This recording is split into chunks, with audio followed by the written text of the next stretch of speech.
तो बस लेकर आ चुका हूँ एक और एपिसोड। उम्मीद करता हूँ कि आपको ये वीडियो पसंद आएगी, तो चैनल को सब्सक्राइब करना मत भूलिएगा। तो चलिए शुरू करते हैं। तो अभी तक आप सभी लोगों ने देखा था कि किस तरीके से एक लड़की उनकी जब सामने आ जाती है तो सभी के सभी लोग कंफ्यूज होते हैं और एमसी उससे पूछने लगता है कि तुम्हें पता है कि आखिर का ये कौन है। मुझे नहीं पता, मुझे लगता है कि ये किस तरह की कोई क्रेजी बंदी जब पगला बंदी आ चुकी है, जिसको देखकर प्रिंसेस उससे कहने लगती है कि तुम्हारा दिमाग तो खराब है, वो नहीं हो चुका है, तुम ठिकाने पर हो।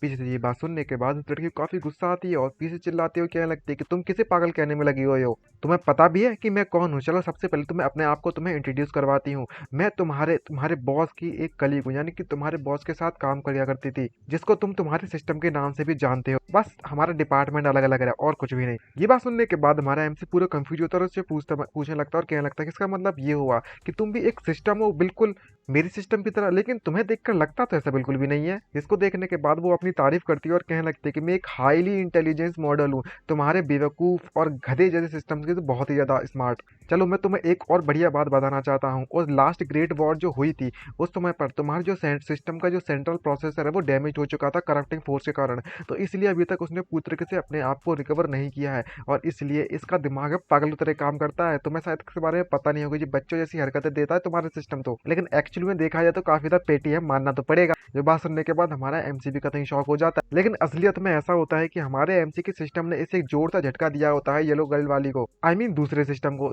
जिसको देखने के बाद एमसी भी कंफ्यूज और कहने लगता है कि अब समझ में आया, इसको देखकर पता तो चलता है कि ये बात सच तो है। अब जब इसे जोर से बिजली का झटका लगता है तो उसे काफी तक गुस्सा आती है और तभी हमारे एमसी के सिस्टम गाली देते हैं। उससे कहने लगती है कि तुम्हारा दिमाग तो ठिकाने पर है कि नहीं है, मैंने बस तुम्हारे बारे में थोड़ी बहुत बुरी बातें कर दी और तुम डायरेक्टली मुझ पर अटैक करने के लिए कूद पड़ी हो। शायद तुम्हें इस बारे में पता नहीं होगा लेकिन अगर एक ट्रू जेंटलमैन के जो शब्द होते हैं वो हमेशा शब्दों से बात करते हैं, कभी भी फिस्ट का इस्तेमाल नहीं करते या फिर मुक्कों का इस्तेमाल नहीं करते। अगर तुम वाकई में एक सिस्टम हो तो चलो ऑनलाइन आकर फाइट करते हैं, आकर देखे तुम्हें कितनी ज्यादा दम है। आजा तुम डरपोक कहीं की, ज्यादा दिखाएं कि आखिर असली बाप कौन है। ये देखकर पूरे के पूरे तीन लोग कंफ्यूज होते हैं और कहने लगते हैं यहाँ पर क्या चलने में लगा हुआ है, क्या यहाँ पर हेवनली डाउ वॉर होने वाली है अब। तभी एमसी को एक नोटिफिकेशन आता है जिसको देखकर वो कंफ्यूज हो जाता है। दूसरी तरफ वो सिस्टम अपने ही मौज में लगी रहती है और कहने लगती है कि तुम जो कमजोर हो, तुमसे तुम मुझे बुली करने में लगी हुई हो। उसके देखकर काफी ज्यादा अच्छा लगता है, महसूस हो रहा है मुझे। खैर वो सब छोड़ो, पीछे मुड़ती है और कहने लगती है कि मैं तो अपने बारे में सबसे ज्यादा इंपॉर्टेंट चीज के बारे में कहना भूल ही गई। लेकिन तभी हमारा एमसी उसे जोर जोर से घूरना चालू कर देता है और उसे समझ नहीं आ रहा होता कि ये चल क्या रहा है, इस तरीके से क्यों मुझे घूरने में लगा हुआ है ये बंदा।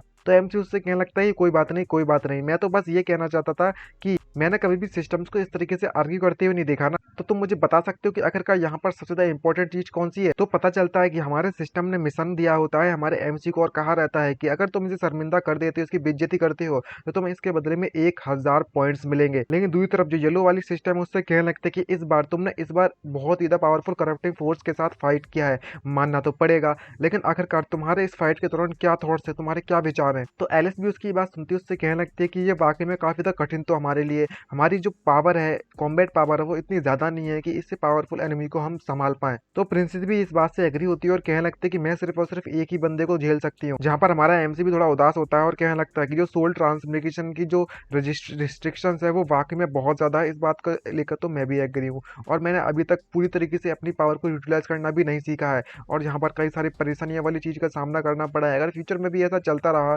तो हमें हमारे अपोनेंट से निपटना काफी कठिन पड़ने वाला है। तो येलो सिस्टम उससे कहने लगती है कि अगर वाकई में ऐसी बात है, तुम बस इसके बात के लिए चिंता लेने में लगे होते, तुम्हें देखकर तो ऐसा लगता है कि तुम्हारा जो फ्यूचर है वो काफी ज्यादा कठिनाइयों से भरा पड़ रहा है और करप्टेड जो फोर्स है वो भी काफी पावरफुल मिलने वाली है। इसलिए तुम्हारे बॉस ने मुझे अप्लाई करने के लिए जो कहा है कि तुम्हें टेक्निकल सपोर्ट प्रोवाइड करवाऊं एडवांस में, क्योंकि जो टेक्निकल सपोर्ट तुम्हें मिलने वाली है वो सिर्फ तभी मिलती है जब तुम एक हायर अथॉरिटी लेवल पर पहुंच जाते हो। लेकिन सिचुएशन को देखते हुए हमारे पास इतना बिल्कुल भी समय नहीं है और इसलिए मैं एक्सेप्शन कर देके तुम्हें हाई अथॉरिटी प्रोवाइड करवाती हूँ और मेरी तरफ से ये एक छोटा सा सपोर्ट रहेगा तुम्हें। और तभी वो चमकने लगता है, जिसको देखकर एमसी कंफ्यूज और उससे पूछने लगता है कि बस इतना ही, आखिरकार तुम मुझे किस तरीके का टेक्निकल सपोर्ट दे रहे हो। तभी सिस्टम नोटिफिकेशन बताता है और दे कहने लगता है कि जो कॉम्बैट पावर प्रोग्रामिंग है वो अपग्रेड किया जा रहा है और अपग्रेड कंप्लीट होने के बाद येलो वाली सिस्टम काफी खुश होती है और कहने लगते हैं कि आज से और अभी से तुम डायरेक्टली सिस्टम की अपग्रेडेड वर्जन और सिस्टम के अपग्रेडेड फीचर्स का इस्तेमाल कर सकते हो अपने पॉइंट्स का इस्तेमाल करके, और इसे इस्तेमाल करने के लिए तुम्हें 1000 इन्वेंशन पॉइंट की जरूरत पड़ेगी, जो कि तुम छोटे मोटे वर्ल्ड को रिकवर करने के बाद हासिल कर सकते हो। ये बात सुनने के बाद वो काफी ज्यादा खुश हो जाता है हमारा एम,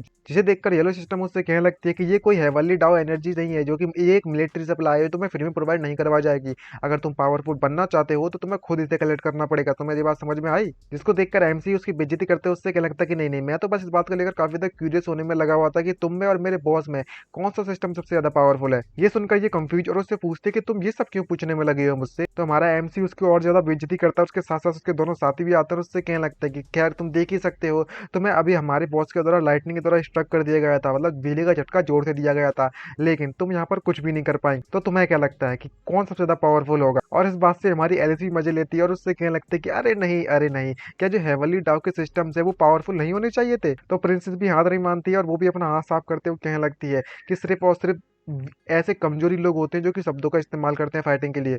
ये देखकर इस सिस्टम को काफी गुस्सा आती है और उससे कहने लगती है किसकी इतनी हिम्मत हो गई, मैं भी फाइट करने के लिए तैयार हूँ। तो हमारा एमसी और वो तीनों कूद पड़ते हैं और उससे क्या लगता है कि अगर ऐसी बात है तो फाइट करो, जाओ दिखाओ दिखाओ कितने पावरफुल हो तुम। लेकिन असलियत में ये सिस्टम काफी ज्यादा डर जाती है और उससे क्या लगती है कि मैं काफी ज्यादा परेशान हो चुकी हूँ, मैं बीमार हूँ इस वक्त, और फलाना दिखाना मैं मैनेजमेंट में ज्यादा स्पेशल करती हूँ, तो और फाइट वाइट मुझे नहीं करना है, खासकर इन जैसे ब्रेनलेस कॉम्बैट सिस्टम के साथ तो बिल्कुल नहीं। तो एमसी भी इसका मजाक उड़ाता है और कहने लगता है कि तुम कहना चाहती हो कि सीधे शब्दों में तुम जीत नहीं सकते मेरे सिस्टम से। और डर के मारे वो येलो वाली सिस्टम वहां से भाग पड़ती है और कहने लगती है कि मैं तुम्हें कुछ भी नहीं बता रही हूँ, मुझे बिल्कुल भी अच्छा नहीं लग रहा और मुझे यहाँ से चलना चाहिए। तो पीछे से एमसी चिल्लाता है और उससे कहने लगता है कि तुम्हें इतनी जल्दी क्यों पड़ी है यहाँ से जाने की, अभी तक फाइट तो स्टार्ट भी ना हुई। और तभी येलो सिस्टम वहां से फौरन निकल के भग जाती है। तभी सिस्टम नोटिफिकेशन आता है और उसे बताया जाता है कि तुम्हारा जो मिशन था वो कंप्लीट हो चुका है, तुम्हें 1000 इन्वेंशन पॉइंट्स प्रोवाइड करवा दिए जा चुके हैं। इसको देखकर वो भी काफी कंफ्यूज हो जाती है प्रिंसेस और कहने लगती है कि ये वाकई में यही ऑफिस पॉलिटिक्स है क्या, वो लेजेंडरी वाली, मानना तो पड़ेगा ये एक्चुअली में ट्रिक काम कर गई। तो एमसी भी उससे कहने लगता है कि खैर ये सब छोड़ो, अब हमें चलना चाहिए, जो सो कॉल्ड कॉम्बैट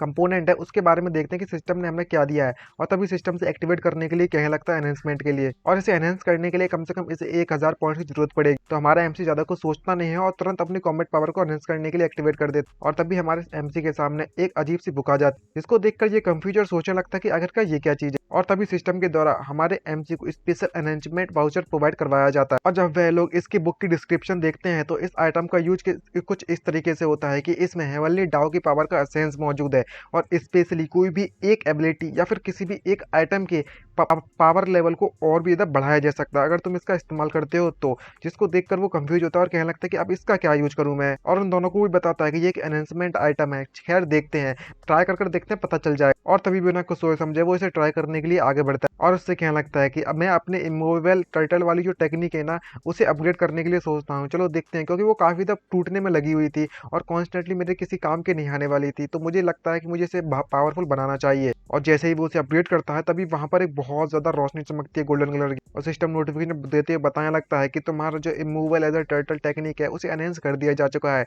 और इसकी एनहेंसमेंट कंप्लीट हो चुकी है, तुम्हारी ओरिजिनल टेक्निक +1 तक हो चुकी है। लेकिन जब अंदर से उसे कुछ भी महसूस नहीं होता तो हमारा एमसी कंफ्यूज होता है, उससे क्या लगता है कि बस इतना ही तुम कर सकते थे। तो उसे एक्सप्लेनेशन देकर बताई जाती है कि जो इमूवेबल तुम्हारी टर्टल है उसकी जो ग्रेटली एनहेंस कर देगा इसके डिफेंस को, और जब तुम ग्राउंड में लेट जाओगे तो इसकी जो एबिलिटी है पहले के मुकाबले में डबल हो जाएगी। जिसको सुनने के बाद हमारा एमसी भी काफी ज्यादा खुश हो जाता है और सिस्टम भी उसे बधाइयां देने लगता है कि तुमने हेवनली डाउ के एनवी से मिल चुके हो, तुम्हारे तुम्हारे साथियों को जो रिट्रीवल रिट्रीवल जो प्रोसेस है वो काफी ज्यादा बेटर रही है सील्ड स्प्लिट टाउन की, और इसके रिवॉर्ड्स तुम्हें प्रोवाइड करवा दिए जाएंगे। इसके बदले में तुम्हें 1000 रैंडम एनहेंसमेंट टिकट्स मिलती है, हमें 1000 पॉइंट और एक रैंडम एनहेंसमेंट टिकट मिलती है। और जब हमारा एमसी हो सिस्टम के द्वारा काफी ज्यादा रिवॉर्ड दिए जा रहे होते हैं, इसी के साथ साथ इसे एक्सपीरियंस पॉइंट भी प्रोवाइड करवाया जाता है, जिसके कारण इसका तुरंत लेवल अप हो जाता है। और इतने बढ़िया लेवल अप देखने के बाद एमसी कितने खुश होते हैं, उससे कहने लगता है कि वाओ ये तो वाकई में बहुत प्रॉफिट वाला काम रहा, मैंने सोचा नहीं था इसके बारे में। तो एलिस उसके पास आकर उससे पूछने लगती है कि तुम इतना ज्यादा खुश होकर ऐसे एक्सप्रेशन क्यों बनाने में लगे हो। तो हमारा एमसी सबसे पहले एलिस को दूर करता है और उससे कहने लगता है कि एनीवे जो हायर अप्स हैं उन्होंने मुझे काफी ज्यादा अच्छा इनाम दिया है इस वर्ल्ड को क्लियर करने के लिए, खैर मैंने अच्छी जॉब की और तुमने भी अच्छी जॉब की है। तो एलिस भी उससे कहने लगती है लेकिन ये जो वर्ल्ड था वो सिर्फ किसी का सपना या किसी की ड्रीम या कॉन्शियसनेस नहीं थी, तो आखिरकार ये भी कोई small world important small world हो सकता है। तभी वहां पर प्रिंसेस पीछे से आकर उसके ऊपर स्वॉर्ड रखते हैं, उससे कहने लगते हैं कि सारे ये प्रोबेबली ऐसा हो सकता है कि तुम्हारा जो so called leaf as a बुद्धि एक पेड़ की छोटी सा बीज भी एक नया पेड़ पैदा कर सकता है, कुछ ऐसा मान सकते हो। तो खैर वो सब छोड़ो, तुम इससे पहले सबसे पहले दूर हो जाने की हमारे एमसी से। इस तरीके के बिहेवियर को देखकर हमारा एमसी भी कंफ्यूज हो जाता है और घबराते उससे क्या लगता है कि ठीक है, हमें समय बर्बाद नहीं करना चाहिए और अपने वर्ल्ड में वापस जाना चाहिए। और इस वर्ल्ड को क्लियर करने के बाद में सभी के सभी लोग वापस जाने लगते हैं। तो एलिस भी उससे कहने लगती है खैर चैन क्यों रहने, खैर मुझे ये बताओ कि तुम इसके बारे में क्या सोचते हो कि जो लियू मैंग जिन है उसके साथ फ्यूचर में क्या होगा। और वह जाते जाते कहने लगते कि शायद ऐसा हो सकता है कि हमने हमें इसे करप्शन से फ्री कर दिया है तो कोई फर्क नहीं पड़ने वाला कि क्या होगा। खैर सब कुछ जो होगा अच्छा ही होगा। अब हमें डायरेक्टली इसके बारे में नहीं सोचना चाहिए और अब हमें वापस चलना चाहिए और उम्मीद करता हूँ कि जो भूत वगैरह होते हैं वो वापस से यहाँ से नहीं निकलेंगे। तभी हमें मैंग जिन की परछाई को दिखाया जाता है और वो बोल रही होती है कि वाकई में ये मेरा सक्सेसर है। इसको देखकर तो लगता है कि ये तो वाकई में काफी ज्यादा भरोसेमंद बंदा लगता है, यहाँ तक कि ये अपने साथ दो दो लड़कियों को भी लेकर आ चुका है। अरे भाई अगर ये मेरे समय पर होता तो मेरे को कितना ज्यादा अच्छा लगता ना। तभी सिस्टम भी उसे बताती है और उससे कहने लगते हैं कि आफ्टर ऑल हमारा जो सिस्टम था उस मोमेंट पर उस समय पर तुम्हारे वाले उस वक्त इतना ज्यादा अच्छा नहीं था, क्योंकि जो हेवली डाउ की जो रिस्टोरेशन का जो वर्क है वो काफी ज्यादा बड़ा था, इसलिए हमें काफी ज्यादा प्राइस भी देनी पड़ी और काफी ज्यादा समय का भी हमारा बर्बाद हुआ था यहाँ पे। हे वैसे मैं तुमसे एक बात पूछना चाहती हूँ, क्या तुम वाकई में अपनी साइड को स्विच करने में इंटरेस्ट दिखाती हो क्या? तुम्हारे जो बॉस का जो ब्रेन है वो ऑलरेडी खराब हो चुका है, तो तुम्हें मुझे लगता है कि तुम्हें अब हमारी साइड में आ जाना चाहिए। हम तुम्हें काफी ज्यादा अच्छे ऑफर प्रोवाइड करवाएंगे, अगर जो मेरी 23 कैरेक्टर गेट है वो ओपन होने वाले हैं और काफी ज्यादा इंटरेस्टेड लगती है, तो मैं उम्मीद करती हूँ कि मैं थोड़ी बहुत तो बात कर कर तुम्हें अपने साइड बुला ही लूंगे तुम चाहो तो। ये बात सुनकर मैंग जी उससे कहने लगती है कि जो एंसेस्टर वो इस वक्त 7th वॉर जोन के डिफेंस को नहीं बनाने में लगे हुए हैं। ये बात सुनकर वो कंफ्यूज होती है सिस्टम और उससे पूछने लगती है कि तुम्हें इसके बारे में कैसे पता। तो वो एक्सप्लेन करते रहे, उससे कहने लगते हैं कि जो करप्टेड विल है वो काफी ज्यादा फोकस्ड है उस साइड तुम्हारी साइड पे, तो हमेशा उसके बारे में सोचना पड़ता है ताकि किस तरीके से वो वापस आ सके। यहाँ तक कि मैं यहाँ से आजाद हो चुकी हूँ इस करप्शन से इस समय पर, लेकिन जो मेरी मेमोरीज है वो यहीं पर मौजूद है। आखिरकार सबकी खुद की रेस्पॉन्सिबिलिटीज होती हैं, एटलीस्ट कम से कम जो बैटल फील्ड है उसे उन पर छोड़ देना चाहिए। मुझे नहीं लगता कि हमें डिस्टर्ब करना चाहिए उन्हें। तो जब वो लोग वहां से चले जाते हैं तो वापस से सीन आता है हमारे एमसी पर, जहां पर वो सभी को एक मीटिंग में बुलाकर उससे कहने लगता है कि जो हमारे इस वर्ल्ड की ग्रोथ के लिए हमें आगे बढ़ना पड़ेगा, और अगर हमें लगता है कि अगर फ्यूचर की बैटल्स में हमें काफी ज्यादा तरीके से स्कोर करना है तो हमें पावरफुल बनना पड़ेगा और मुझे किसी ऐसे बंदे की जरूरत है जिसकी किस्मत काफी ज्यादा अच्छी है। यहाँ पर हमें सीनियर को भी दिखाया जाता है बैठे हुए, जो ये कह रहा होता है कि तुम कहना चाहती हो कि तुम्हारे पास जो चीज है अगर हम इसे अच्छी तरीके से ड्रॉ करते हैं तो हमारी किस्मत चमक जाएगी, जिसकी लक अच्छा होगा उसके हाथों से। यहाँ पर एमसी उससे कहने लगता है कि एग्जैक्टली मेरे पास इनफ रिसोर्सेज है कि तुम तीनों की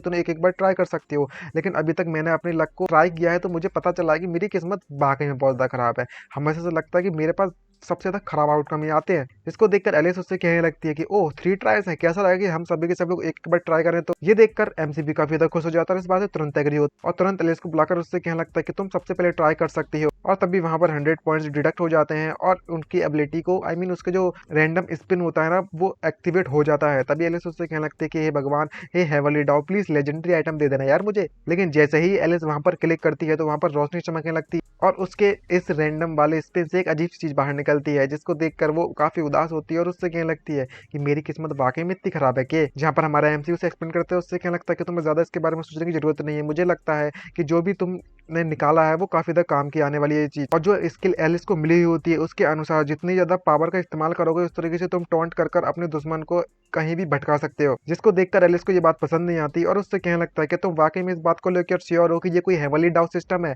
तभी एमसी कहने लगता है कि 100% श्योर हूं मैं तो इस बात को लेकर। सीनियर इसे देख के काफी ज्यादा इंटरेस्ट दिखाते हैं अपना और उससे कहने लगते हैं कि ये तो काफी ज्यादा अच्छी हुई, तो इसका मतलब ये हुआ कि सिर्फ और ये चीज तो मुझे दिखाने में लगी हुई है कुछ और नहीं, बल्कि मैं अनप्रिडिक्टेबल नेचर है हेवनली डाउ का, मैं भी इसे ट्राई करना चाहता हूँ। और तभी हमारा एमसी उसे भी एक मौका देता है ट्राई करने के लिए, लेकिन जैसे ही सीनियर से ट्राई करते हैं तो वहां पर उसे एक आइटम मिलता है जो कि एक फ्यूजन टिकट होती है, जिसका इस्तेमाल तुम कई सारी टेक्निक को जोड़कर एक नई टेक्निक बनाने के लिए कर सकते हो। जिसको देखकर वो थोड़ा कंफ्यूज होता है और समझ में नहीं आता। खैर जब उनकी किस्मत इतनी अच्छी नहीं होती है तो हमारा एमसी प्रिंसेस के पास जाकर उससे पूछने लगता है कि तुम भी इसे ट्राई करो, तुम भी करो। तो प्रिंसेस उससे कहने लगती है कि मेरी जो किस्मत है वो इतनी ज्यादा अच्छी नहीं है, तो मुझे लगता है कि तुम जो भी रिजल्ट आएगा उसके लिए मुझे ब्लेम मत करना। तभी एमसी कहने लगता है कोई बात नहीं कोई बात नहीं, कितना ही बुरा हो सकता है, इतना बुरा हो चुका है उससे तो बुरा होगा नहीं। लेकिन जैसे ही वहां पर क्लिक करती हो तो पता चलता है वहां पर पर्पल कलर की रोशनी चमकती है, जिसको देखकर ये पूरी तरह से शॉक हो जाता है और उससे कहने लगता है कि शिट ये तो पर्पल आइटम है। और तभी वहां पर हमें ब्रिक दिखाई जाती है, हमारे भाषा में कहें तो यहाँ पर एक ईंट दिखाई देती है। और जब हमारा एमसी इस ईंट की डिस्क्रिप्शन को देखता है तो वो काफी खुश हो जाता है। उसमें लिखा होता है कि जिस ईंट को तुम कहीं भी फेंकोगे, किसी जगह से ही फेंक दो, कोई फर्क नहीं पड़ने वाला कहाँ से फेंकोगे, लेकिन कि ये ईंट किसी को भी हिट करेगी वो बंदा कहीं पर भी क्यों ना हो, बस उसका सर होना चाहिए। और इसके इस के बिहेवियर को देखने के बाद प्रिंसेस भी उसकी चिंता दिखाती है और उससे कहने लगता है क्या तुम ठीक हो, लेकिन एमसी बार बार मुस्कुराता है और उससे कहने लगता है कि ये मूवमेंट मेरे लिए काफी ज्यादा खुशी वाली बात है। खैर यहाँ पर मेरे पास एक रैंडम अनाउंसमेंट टिकट मौजूद है, तो इसका इस्तेमाल मैं क्यों ना कर लेता इस पे। और तभी अपनी उस पर्सनल ट्रेड का इस्तेमाल इस ब्रिक को यानी कि इस ईंट को एनहेंसमेंट करने के लिए करता है। और तभी सिस्टम से नोटिफिकेशन आने लगता है कि तुमने अपने इस मूवेबल टर्टल को एनहेंस करने वाली जो रैंडम प्रोसेस है वो एक्टिवेट हो चुकी है, इसकी पावर +2 पर पहुंच चुकी है। जिसको देखकर वो पूरी तरीके से कंफ्यूज हो जाता है और सोचने लगता है कि आखिरकार इस टिकट ने रैंडमली कुछ चुना तो चुना, साला वो टर्टल वाली टेक्निक क्यों चुनी मेरी, और इसके जो करंट इफेक्ट है उसके बारे में तो जाने। और इसके अनुसार जो भी डैमेज इसको पड़ेगा वो डैमेज रिटर्न होकर वापस से दुश्मन की तरफ चला जाएगा। इसके बारे में जब इसे पता चलता है तो वो थोड़ा बहुत सोचता है और कहने लगता है कि ये एक्चुअली में डैमेज को रिफ्लेक्ट कर सकता है, इसका फंक्शन तो काफी ज्यादा काम वाला है, ये तो डिफरेंट है जो कि मैंने सोचा था उसके मुकाबले में। लगता है कि मुझे टेस्ट करना पड़ेगा इसे। और उसके बाद बढ़िया टेस्ट मटेरियल कोई और नहीं हो सकता उसके सीनियर से बैठ। तभी वह अंकल ल्यू को बुलाता है और उससे कहने लगता है कि चलो हम लोग फाइट करते हैं। जिसको देखकर प्रिंसेस भी कंफ्यूज उससे कहने लगते हैं कि सीनियर बंदर के साथ सीनियर ल्यू के साथ ये फाइट करना चाहता है ये बंदा, क्या ये वाकई में जीत भी पाएगा। यहाँ पर सीनियर काफी ज्यादा गुस्से में आता है और उससे कहने लगता है कि तुम इस बात को लेकर श्योर हो। मैं पहले बता देता हूँ तुम्हें सबसे पहले कि ये भले ही तुम्हारे साथ 2 लड़कियां मौजूद है, लेकिन मैं फिर भी तुम पर दया नहीं दिखाने वाला अगर तुमने मुझसे फाइट की तो। लेकिन हमारा एमसी तुरंत एग्री हो जाता है और उससे कहने लगता है कि चलिए हम लोग कहीं पर फाइट करते हैं। तो सीनियर उससे कहने लगता है कि तुम्हें मेरे स्वॉर्ड पवेलियन पर चलना चाहिए फाइट करने के लिए। और तभी वह सीनियर ल्यू के स्वॉर्ड पवेलियन पर पहुंच जाते हैं, जहाँ पर हमारा एमसी कहने लगता है कि ओल्ड ल्यू, मैं उम्मीद करता हूँ कि तुम थोड़ी बहुत तो दया दिखाओगे। चलो हम लोग इसे एक कंटेस्ट बनाते हैं कि कौन पहले किसे हिट करता है। तुम इसके बारे में क्या सोचते हो। वो सीनियर ल्यू कहने लगता है कि ठीक है जैसे तुम्हारी इच्छा। यहाँ पर एलिस प्रिंसेस से कहने लगते है कि हे सिस्टर क्वेनकन, मुझे ही लगता है कि ये बंदा कुछ अजीब हरकतें देने में लगा हुआ है। अब जबकि ये दोनों के दोनों हमारे एबनॉर्मल वर्ल्ड से हैं, तो तुम्हें क्या लगता है इन दोनों में से कौन सबसे ज्यादा स्ट्रॉन्गर होगा। जहाँ पर प्रिंसेस उससे कहने लगते है कि सीधी सी बात है कि हमारे सीनियर ल्यू होंगे पावरफुल। ये देखकर एलिस से पूछते लेकिन ऐसा क्यों कह रहे हो। जहाँ पर वो एक्सप्लेन करती है और उससे कहने लगती है कि मैंने मास्टर को इससे पहले ये बात करते हुए सुनी थी कि उनके वर्ल्ड में जो ओल्डर जनरेशन की कॉम्बैट पावर थी वो एब्सोल्युटली हायर थी यंगर जनरेशन के मुकाबले में। और वो इसलिए क्योंकि जो ओल्डर जनरेशन को कल्टीवेट करने का जो एनवायरनमेंट था यंगर जनरेशन के मुकाबले में काफी ज्यादा डिफरेंट था। उस वक्त वो लोग ना अपनी एक अलग ही पीक लेवल पर पहुंच चुके थे, और वो पीक लेवल वाला जो एनवायरनमेंट है वो इन्हीं यंगर जनरेशन को बिल्कुल भी नहीं मिला। ये अपनी कल्टीवेशन को काम करते हैं ईंट वगैरह उठाकर ऐसे काम करने में लगे हुए हैं, और इन्हें कल्टीवेशन या एलर्टमेंट जैसी कोई चीज नहीं मिल पाई है। और हाँ, इतनी ज्यादा स्पिरिचुअल एनर्जी से इनकी बॉडी एनहेंस हुई है। तो नई जनरेशन के मुकाबले में ओल्ड जनरेशन काफी ज्यादा पावरफुल रहने वाली है। जो चैन को रहना है वो भी, उसको भी इस बारे में पता होगा।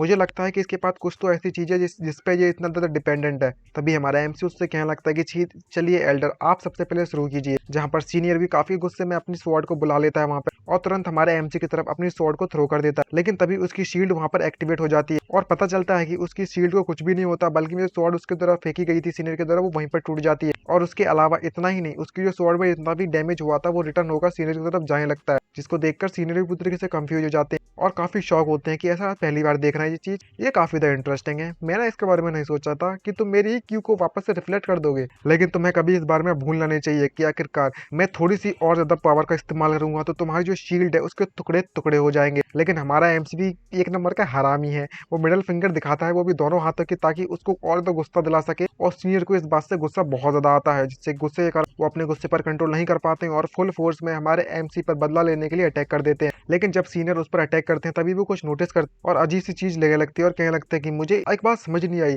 कि आखिरकार मुझे इतना ज्यादा गुस्सा क्यों आने में लगा हुआ है। मेरी जो माइंड की स्टेट है वो ऑलरेडी आउट ऑफ कंट्रोल होने में लगी हुई है, लेकिन मैंने तो इतने बढ़िया तरीके से ट्रेन किया है, कैसे पॉसिबल हो सकता है। मुझे लगता है कि इसने कोई ट्रिक का इस्तेमाल किया है, इसने जो गेस्चर दिखाए थे, जो साइंस दिखाए थे अपने हाथों से, उसमें कुछ तो गड़बड़ है। और ऐसा करने के कारण वहां पर उसकी टर्टल टेक्निक एक्टिवेट हो जाती है, जिसको देखकर वो सीनियर पूरी तरीके से कंफ्यूज अपने आप को बचाने के लिए वहां से उड़ना पड़ता है उन्हें। और मन ही मन में सोचते हुए कहने लगते कि अभी अभी यहाँ पर इसकी शील्ड को मैं ब्रेक करने में सिर्फ नाकामयाबी नहीं रहा, बल्कि मैं इसने काउंटर अटैक भी किया फुल फोर्स के साथ। इसको देखकर तो ऐसा लगता है कि इसकी जो शील्ड है वो काफी ज्यादा स्ट्रांग रहने वाली है, और इस शील्ड को तोड़ने के लिए मुझे और भी पावरफुल अटैक का इस्तेमाल करना पड़ेगा। जियाओ चैन, अब मुझे समझ में आया कि आखिरकार तुम कौन सी ट्रिक का इस्तेमाल करने वाले थे, लेकिन तुम्हारी किस्मत यहीं पर खत्म होती है। चलो मैं अब तुम्हें दिखाता हूँ आखिरकार मेरी जो नेक्स्ट वर्ड स्ट्राइक है वो कैसी रहने वाली है। लेकिन तभी हमारा एमसी उस ब्रिक का इस्तेमाल करता है, उस ईंट का, और उस ब्रिक को तुरंत हमारे एल्डर के सर पर फेंक कर मार देता है। इसके कारण उन एल्डर की वहीं पर बैंड बज जाती है और बेहोश होकर गिर जाते हैं। और तभी समय थोड़ी देर बाद जाता है, यहाँ पर एलिस और एमसी बाहर जाकर घूम रहे होते तो एलिस उससे पूछने लगते कि चैन क्या तुम इस बात लेकर श्योर हो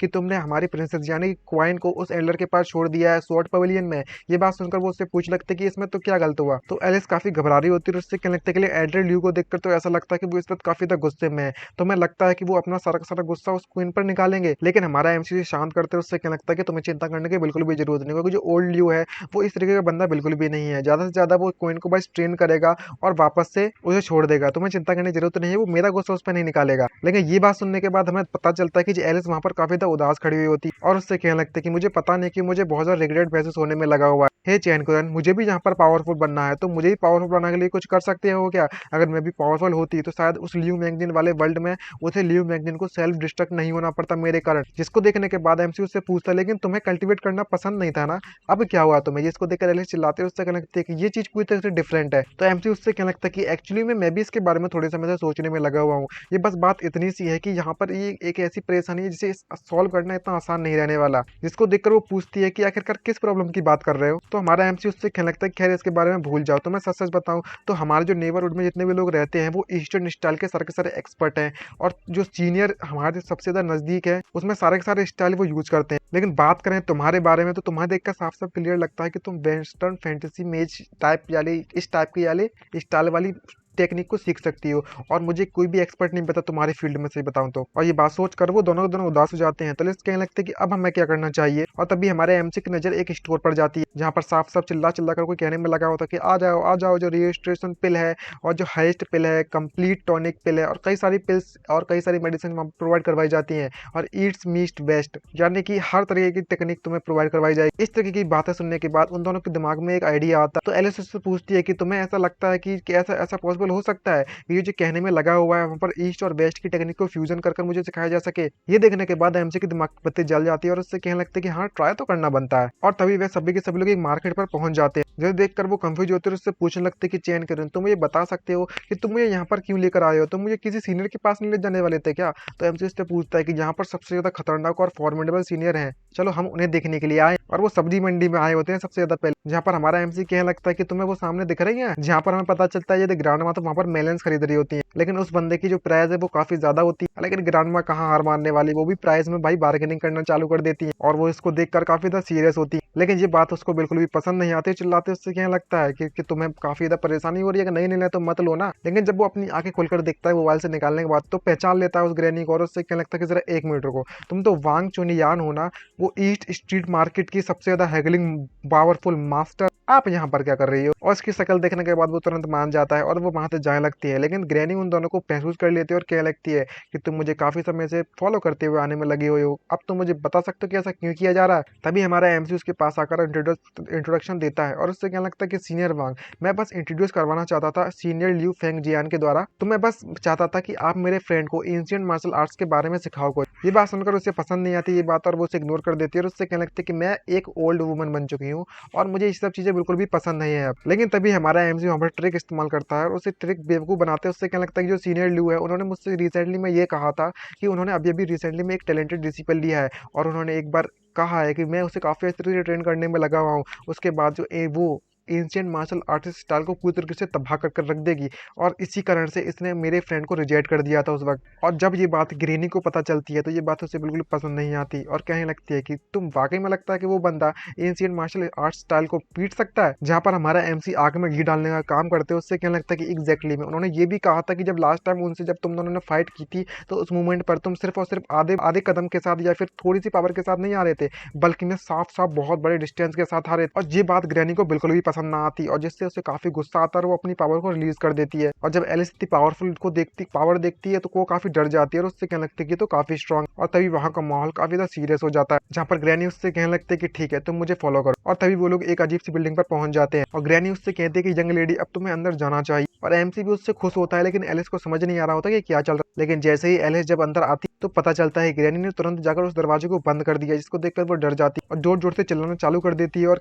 अपनी हेल्प की मदद मांगने लगती है। लेकिन तभी ग्रैनी उससे कहने लगती है कि तुम्हें इस तरह से चिल्लाना नहीं चाहिए, उस बंदे को ऑलरेडी इस बारे में पता है क्योंकि मैंने ऑलरेडी बता दिया है, क्योंकि आज से तुम कुछ दिनों के लिए मेरे साथ रहने वाली हो और मैं तुम्हें ट्रेन करूंगी और तुम इस जगह को तब तक छोड़कर जाने के लिए परमिशन नहीं मिलेगी जब तक तुम इतने ज्यादा पावरफुल नहीं बन जाते कि तुम उस लियू फेंग जियान के डिसिपल को पूरी तरीके से पीट करने रख दो। और तभी यहाँ पर हमारी एलिस की ट्रेनिंग भी एक्टिवेट हो जाती है, चालू हो जाती है। तो हमारे पीछे बाहर से दिखाया जाता है और एमसी उससे कहने लगता है कि एलिस उम्मीद करता हूँ कि इसकी हालत अच्छी हो जाए, तुम नहीं कहता मुझसे कि मैं तुम्हें पावरफुल बना। तभी पीछे से कोई उससे कहने लगता है कि वाह तुम तो वाकई में बहुत ज़्यादा रूथलेस हो, भले ही वो तुम्हारे लोग क्यों ना हो। क्या तो जो हमारी जो यंगर जनरेशन है हेवनली मैसेंजर की, वो इस तरह की है क्या? तो एमसी रिप्लाई देते उससे कहने लगता है कि ऐसा कुछ भी नहीं है, इससे मेरा लेना देना कुछ भी नहीं है, मैं तो बस मदद करना चाहता था। लेकिन तभी वो कुछ नोटिस करता है और पीछे मुड़कर देख, और तभी पता चलता है कि उसके पीछे तो मैंगजिन खड़ी होती है, जिसको देखकर वो पूरी तरह से कंप्लीटली शॉक हो जाता है और उससे कहने लगता है अबे हॉली क्रैप, तुम यहाँ का कर रही हो बे? तो मैंगजिन इधर उधर देखती है और एमसी से कहने लगता है कि अच्छा तो ये है वह वर्ल्ड जहाँ पर तुम रहते हो। जैसा कि मैंने उम्मीद किया था मेन वर्ल्ड से, यहाँ की जो एनर्जी लेवल है वो वाकई में बहुत ज़्यादा हाई है। जो एल्ड लेडी अभी यहाँ पर थी वो इतनी ज़्यादा अमेजिंग थी कि मैंने उसके सामने आने की हिम्मत तक नहीं दिखाई। वो इतनी पावरफुल जो थी, यहाँ के लोग काफ़ी ज़्यादा पावरफुल है, ये बात तो मानना पड़ेगी। और बात करें यहाँ के यंगर जनरेशन के बारे में, आजकल के बारे में, तो यहाँ पर तुम्हारे पास तो दो दो वाइफ्स रखने की तक की परमिशन है। वाओ, अगर ये चीज़ मेरे समय पर होती तो मैं भी दो दो हैंडसम मैन अपने साथ ले जाना पसंद करूंगी और मैं खुशी खुशी मर सकती थी इस मूवमेंट पर। भाई इसकी कंप्लीटली भाई डिफरेंट सोच है, मानना तो पड़ेगा। जब वो उससे चारों तरफ से घूर घूर कर देखने लगती तो हमारा एमसी चिल्लाते उससे कहने लगता कि हे लियो मैंग, तुम यहाँ पर मरी नहीं हो क्या? मुझे लगा तुम मारी जा चुकी, तो आखिरकार तुम यहाँ पर मेन वर्ल्ड में आए तो आई कैसे? और तो और वे दोनों के दोनों मेरे सबॉर्डिनेट्स हैं, ना कि मेरी वाइफ। ये बात सुनकर वो मुस्कुराती है और उससे कहने लगता है कि ओह ऐसी बात है क्या, लगता है गलतफहमी हो गई होगी। ओह तो ये कुछ इस तरीके की स्टोरी है, मानना तो पड़ेगा। एक डोमिनेटिंग बॉस और उसके एम्बिगियस सबॉर्डिनेट, मानना तो पड़ेगा यहाँ का जो स्टोरी का डेवलपमेंट है वो इंटरेस्टिंग तो है। अब ये बात सुनकर हमारे एमसी को गुस्सा आती है और वो अपनी ईंट निकालकर उसके सर पर फोड़ने वाला भी होता है। तो वो हंसते हंसते उससे कहते कि मैं बस मजाक कर रही थी, तो मैं इतना सीरियस नहीं लेना चाहिए, उस चीज को दूर रख दो। खैर वो सब छोड़ो, जो चीज मैं यहाँ पर आई हूँ उसे काम को फिनिश करते हैं, फिर बाद में बात करेंगे। जहाँ पर वो थोड़ी कहानी पास्ट में जाती है और उस येलो वाली सिस्टम उस फोटो को निकालकर उससे कहने लगते कि लियो मैंगजिन, तुमने लाइफ लॉन्ग कॉन्ट्रैक्ट साइन किया था हेवनली डाओ के साथ। जब वो साइन किया था उसके अनुसार तुम्हें हमेशा हमेशा पूरी जिंदगी भर, भाई तुम मर जाओ ना उसके बाद भी तुमसे काम कराया जाएगा और तुम इतनी जल्दी रिटायर नहीं हो सकते। तो इसलिए मैं तुम्हें वापस से समन किया जा रहा है और तुम अभी आराम नहीं मिलेगा, तुम्हें ओवर टाइम करना पड़ेगा। जब उसे वापस बुला लिया जाता है तो वो बताते हैं उससे कहने लगते हैं कि उस वक्त मेरी फिजिकल बॉडी को तो रिवाइव करना आसान नहीं है उनके लिए, क्योंकि हेवनली डाउ की पावर अभी पूरी तरह से रिकवर्ड नहीं हुई है। तो इसलिए उन्होंने मुझे मेरी सोल को जिंदा करने के बाद लॉजिस्टिक लाइन में वापस से भेज दिया तुम्हारी मदद करने के लिए। और जब ये बात इसे पता चलती है तो वो कंप्लीटली शॉक हो जाता है और उससे कहने लगता है कि तुम्हारे मरने के बाद भी तुमसे काम कराया जाएगा। ये तो भाई साफ साफ भाई मारना पड़ेगा, जो कॉर्पोरेट कल्चर है वो कुछ ज्यादा डार्क नहीं है तुम्हारा? तो मैंगजी से समझाते हैं, उससे कहने लगते हैं कि खैर इसके बारे में छोड़ो, मैं तुम्हें ये बताना चाहती हूँ कि जो मानना तो पड़ेगा इनका जो बिहेवियर है वो काफी ज्यादा कैपिटलिस्ट है। खैर सबसे पहले तो मैं तुम्हें कुछ न्यूज बताना चाहती हूँ। ये सुनकर वो कंफ्यूज होता है और उससे पूछ लगता है कि तुम क्या कहना चाहते हो। तो वो बताते हैं, उससे कहने लगते हैं कि यहाँ पर मेरे पास तुम्हारे लिए बहुत ज्यादा अच्छी चीज भी है और एक बहुत ज्यादा बुरी खबर है, तुम कौन सी पहले सुनना चाहोगे? तो एमसी कहने लगता है कि ठीक है मैं पूरी खबर पहले सुनना चाहूंगा, बड़ी अच्छी खबर बाद में सुनूंगा तो कम से कम थोड़ा दिमाग तो सही रहेगा। तो मैगजीन उसे बताने लगती है कि जो बैड न्यूज है वो ये है कि जो करप्टिंग फोर्स है उन्होंने हेवनली डाउ के रिकवरी मूवमेंट को डिस्कवर कर लिया है। इसको देखकर वो कंफ्यूज हो जाता है और उससे कहने लगता है कि तुम्हारे कहने का मतलब क्या है। तो तभी वो एक बॉल निकालती है, मैजिकल बॉल रिकॉर्डेड वाली, और उससे कहने लगती है कि तुम खुद देख लो तो ज्यादा बेटर रहेगा तुम्हारे लिए। ये एक इमरजेंसी इंटेलिजेंस मिली है हमें 7th वॉर जोन से, जो कि सिस्टम 53 के द्वारा यहाँ पर लाई गई है। उसके द्वारा रिकॉर्ड की गई थी और फिर भेजी गई थी। ये बात सुनकर वो कहने लगता है कि अगर मैं इसे कैसे देखूंगा। तभी वो उसके दिमाग में वो डालने लगती है और तुरंत उस बॉल को उसकी आंखों में मुंह में घुसेड़ देती है, जिससे कि हमारा एमसी अपने आप को एक नई जगह पर पाता है जहाँ पर उसके बारे में मैसेज लिखा होता है। कोई बोल रहा होता है और बता रहा होता है कि ये 4th जोन है, ये मेन वर्ल्ड रीजन है, ये एक इंटर यूनिवर्सल कम्युनिकेशन रिकॉर्डिंग है। और इस रिकॉर्डिंग के अनुसार जो 7th वॉर जोन है उसे मॉनिटरिंग किया जा रहा है इस एरिया से। जो स्टार चार्ट तुम्हें दिखाया जा रहा है वो रिजल्टेड इस डिटेक्शन का जो मल्टी डायमेंशनल प्लेन है उनके हिसाब से। और तुम्हें क्या लगता है कि तुम्हारा जो मेन वर्ल्ड है, जो स्मॉल वर्ल्ड्स हैं वो सामने दिखाई दे रहे हैं ना, बड़ा सा वो तुम्हारा मेन वर्ल्ड है और उसके आसपास जो स्टार दिख रहे हैं वो तुम्हारे स्मॉल वर्ल्ड है, और तुमने उन स्मॉल वर्ल्ड को रिकवर कर लिया है सक्सेसफुली, सिर्फ वही दिखाई देंगे तुम्हें। ये देखकर हमारा एमसी कंफ्यूज होता है और उससे क्या लगता है कि ओह तो तुम्हारा जो मेन वर्ल्ड है वो 7th war zone monitoring area के पर्सपेक्टिव से, उनके नजरिया से ऐसा दिखता है। तभी वो देखता है कि उनके मेन वर्ल्ड की तरफ एक अजीब सी उड़ती हुई चीज आने में लगी हुई होती है जो कि रेड कलर की दिख रही है। ये देखकर बताया जाता है कि ये 4th war zone main world region से है। और इन्वेस्टिगेशन से हमें ये बात पता चली है कि यहाँ का जो डिस्टेंस है उसको देखकर ऐसा लगता है कि ये 14 वर्ल्ड से आने में लगी हुई है और जो वर्ल्ड है वो कम्प्लीटली इन्फेक्टेड है और जो करप्टिंग फोर्स है वो धीरे धीरे करके अप्रोच करने में लगी हुई मेन वर्ल्ड को। और हमें लगता है कि मेन वर्ल्ड तक इसे पहुंचने के लिए इसकी जो मैजिकल पावर है 4.7 हाई मैजिक वर्ल्ड है, और बात करें इसको पहुंचने के लिए तो मुझे लगता है कि इसे ज़्यादा समय नहीं लगने वाला है। और जो 7th वॉर जोन इसे अच्छी तरीके से मॉनिटरिंग तो करने में लगा हुआ है और जो मेई फेंग जो लिंग है वो रिपोर्ट करने में लगा पूरी तरीके से, जिसको देखकर वो मैसेज वहीं पर खत्म हो जाता है और वापस से अपने रियल वर्ल्ड में आ जाता है। जिसको देखकर मैंगजो से बताती है, आई मैंगली बताती है, और उससे कहने लगती है कि ओह, तो तुम्हें होश आ चुका है। तभी एमसी उससे कहने लगता है कि तुम्हारे इस न्यूज के हिसाब से जो हाई मैजिक वर्ल्ड है वो कम्प्लीटली इन्फेक्टेड हो चुका है उस करप्टिंग फोर्स के द्वारा, जो कि हमारी तरफ बहुत ज्यादा तेजी से बढ़ने में लगा हुआ है। तो मुझे बता सकती हो ये जू लिंग सेंग जू कौन है? तो मैंगजिन उससे बताते रहे, उससे कहने लगते हैं कि तुम तो काफी ज्यादा क्यूरियस होने में लगे हो। मैंने बिल्कुल सही कहा ना, ये बंदा कोई और नहीं बल्कि वो काफी ज्यादा पावरफुल, और वो सेम डिपार्टमेंट से बिल्कुल तुम्हारे उस ब्लॉन्डी 53 सिस्टम के डिपार्टमेंट से। लेकिन दूसरी साइड में देखा जाए तो जो मेन फोर्स है वो काफी हमारे ऋतु साइड की, वो भी यहाँ पर आने में लगी हुई है। ये देखकर वो काफी कंफ्यूज हो जाता है, कोई जो फाइट होने वाली है वो धमाकेदार होने वाली है। और बताया जाता है कि जो प्लेन जिस जगह पर जो मौजूद है उस जगह पर वो कल्टीवेशन प्लेन हुआ करता था और कम्प्लीटली वो एक फॉलन जोन बन चुका है। और वो बंदा वहां पर कई सारे लोगों के ग्रुप को इकट्ठा करने के बाद उस जगह को छोड़कर जा चुका है, और ये काफी ज्यादा मानना पड़ेगा पावरफुल बंदा तो था। जिसको देखकर एमसी भी कंफ्यूज और पूरी तरीके से सोचने लगता है और कहने लगता है वो इसके बारे में ज्यादा कुछ कहा भी नहीं जा सकता। चलो देखते हैं कि अब मुझे ये बताओ गुड न्यूज क्या है मेरी तुम्हारी तरफ से। तो वो उसे गुड न्यूज बताते रहे, उससे कहने लगती है कि हम हमारी ऑर्गेनाइजेशन ने ये डिसाइड कर लिया है कि तुम्हें फुली रिस्पॉन्सिबल दिया जाता है, I mean full permission authority दी जाती है और काम दिया जाता है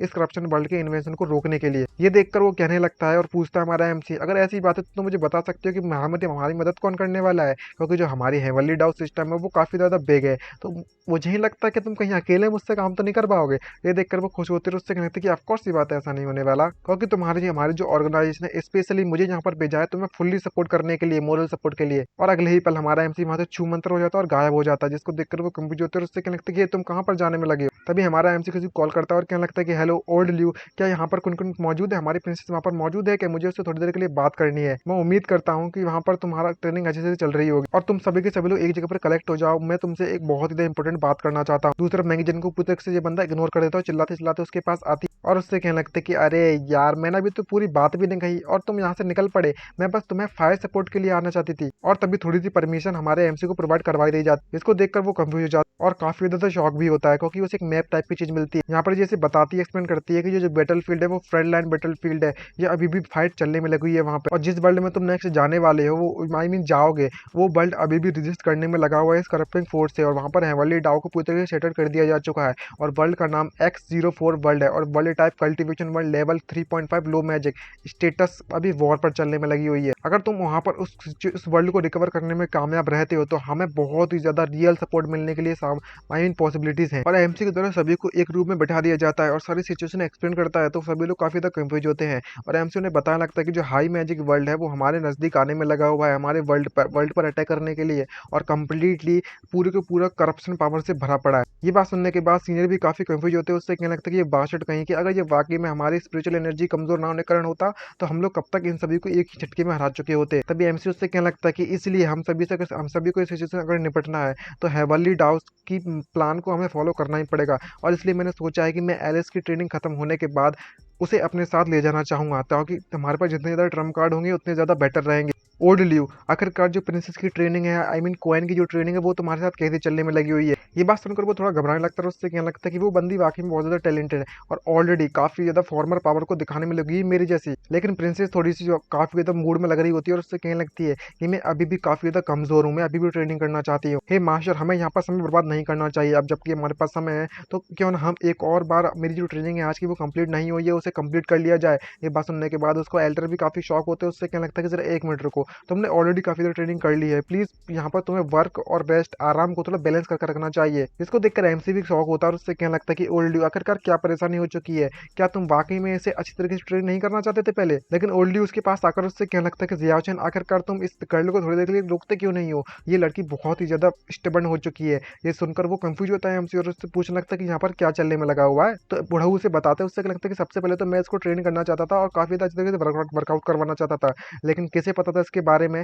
कि ये कुछ इस तरीके की निकलेगी, इसलिए मैं स्टार्टिंग से काफी स्ट्रिक्ट था अच्छी तरीके से ट्रेन करने के लिए। और यहाँ पर राउंड 15 इसने की और ट्रेनिंग करते करते इसने राउंड 245 तक पहुंच चुकी थी। और आखिरकार इसकी जो ट्रेनिंग करने की कैपेसिटी है वो मुझसे बहुत ज्यादा है, मैं इसे झेल नहीं पा रहा हूँ। आखिरकार ये लड़की ब्रेक क्यों नहीं लेती थोड़ा सा, और वो काफी ज्यादा उदास नजर आने में लगा हुआ होता है। तो एल्डर उससे कहता है कि आखिरकार तुमने किस तरह के एनवायरमेंट में ये लड़की को पैदा किया, आई मीन पाल रखा है भाई, कैसे एनवायरमेंट में ये बड़ी हुई है, इसकी जो ड्राइविंग फोर्स है वो बहुत ज्यादा है, ये कभी थकती नहीं है क्या, इतनी ज्यादा ट्रेनिंग कौन करता है यार, मेरी जो ओल्ड बॉडी है वो बिल्कुल भी नहीं झेल पाएगी। और वापस से प्रिंसेस आते उससे पकड़ के ले जाने लगती लगती है वापस से अपने मास्टर को ट्रेन करने के लिए। इसको देखकर हम लोग खुद कंफ्यूज है, भाई ट्रेनिंग कौन दे रहा है, बुढ़ऊ दे रहा है या फिर ये दे रही है उसे। इसको देखकर वो वापस से उसे घसीट कर ले जाने लगती है, तो वो भीख मांगता है, प्लीज प्लीज प्लीज मेरी मदद कर दो भाई। लेकिन जैसे ही हमारा एमसी उसे रोकता है तो बुढ़ऊ उसको देखकर काफी ज्यादा खुश हो जाता है और प्रिंसेस उससे पूछने लगती है कि क्या हुआ, तुमने मुझे क्यों रोका। यहाँ पर एमसी उसे रोकने की कोशिश करते हुए उसे समझाता है कि तुम्हें इतनी जल्दबाजी करने की जरूरत नहीं है, मुझे किसी काम में तुम्हारी मदद की जरूरत है। जिसको देखकर वो थोड़ी कंफ्यूज होती है, सरप्राइज भी होती है और वो एक पर्चा पकड़ाता है और उससे कहने लगता है कि प्लीज ये काम कर दो। और प्रिंसेस कहने लगता है कि ये वही चीज नहीं है जो कि हमें उस हेवनली डाउ सिस्टम से मिली थी, तुम क्या करवाना चाहती हो, क्या चाहिए तुम्हें मुझसे। यहाँ पर वो बताता है कि मैंने इसको अच्छी तरीके से देख लिया और कंबाइन करने की कई सारी स्किल्स को इसकी कैपेसिटी है, लेकिन कम्प्लीटली रैंडम है ये बात। क्या तुम्हें ये बात अभी भी याद है कि मेरी जो एबिलिटीज है सेरा वर्ल्ड में, वहां पर मैंने अभी तक वेरी आई मीन कुछ प्रैक्टिकल पावर्स मेरे पास नहीं मौजूद थी, इसलिए मैंने डिसाइड कर लिया उन पावर्स को कंप्लीट करने के लिए, क्योंकि वो मेरे किसी काम की नहीं है अभी, क्योंकि जो नेक्स्ट वर्ल्ड हम जाने वाले हैं वहां पर मुझे काफी ज़्यादा कॉम्बैट पावर की जरूरत पड़ेगी। इसलिए मुझे कोई दूसरा रास्ता ढूंढना पड़ेगा अपने रिसोर्सेज को और भी पावरफुल बनाने के लिए, और ताकि मैं अपनी एबिलिटीज को और भी ज़्यादा इंप्रूव कर सकूँ अदर वर्ल्ड में। इसलिए मैं चाहता हूँ कि तुम अपने इन डिवाइन हैंड से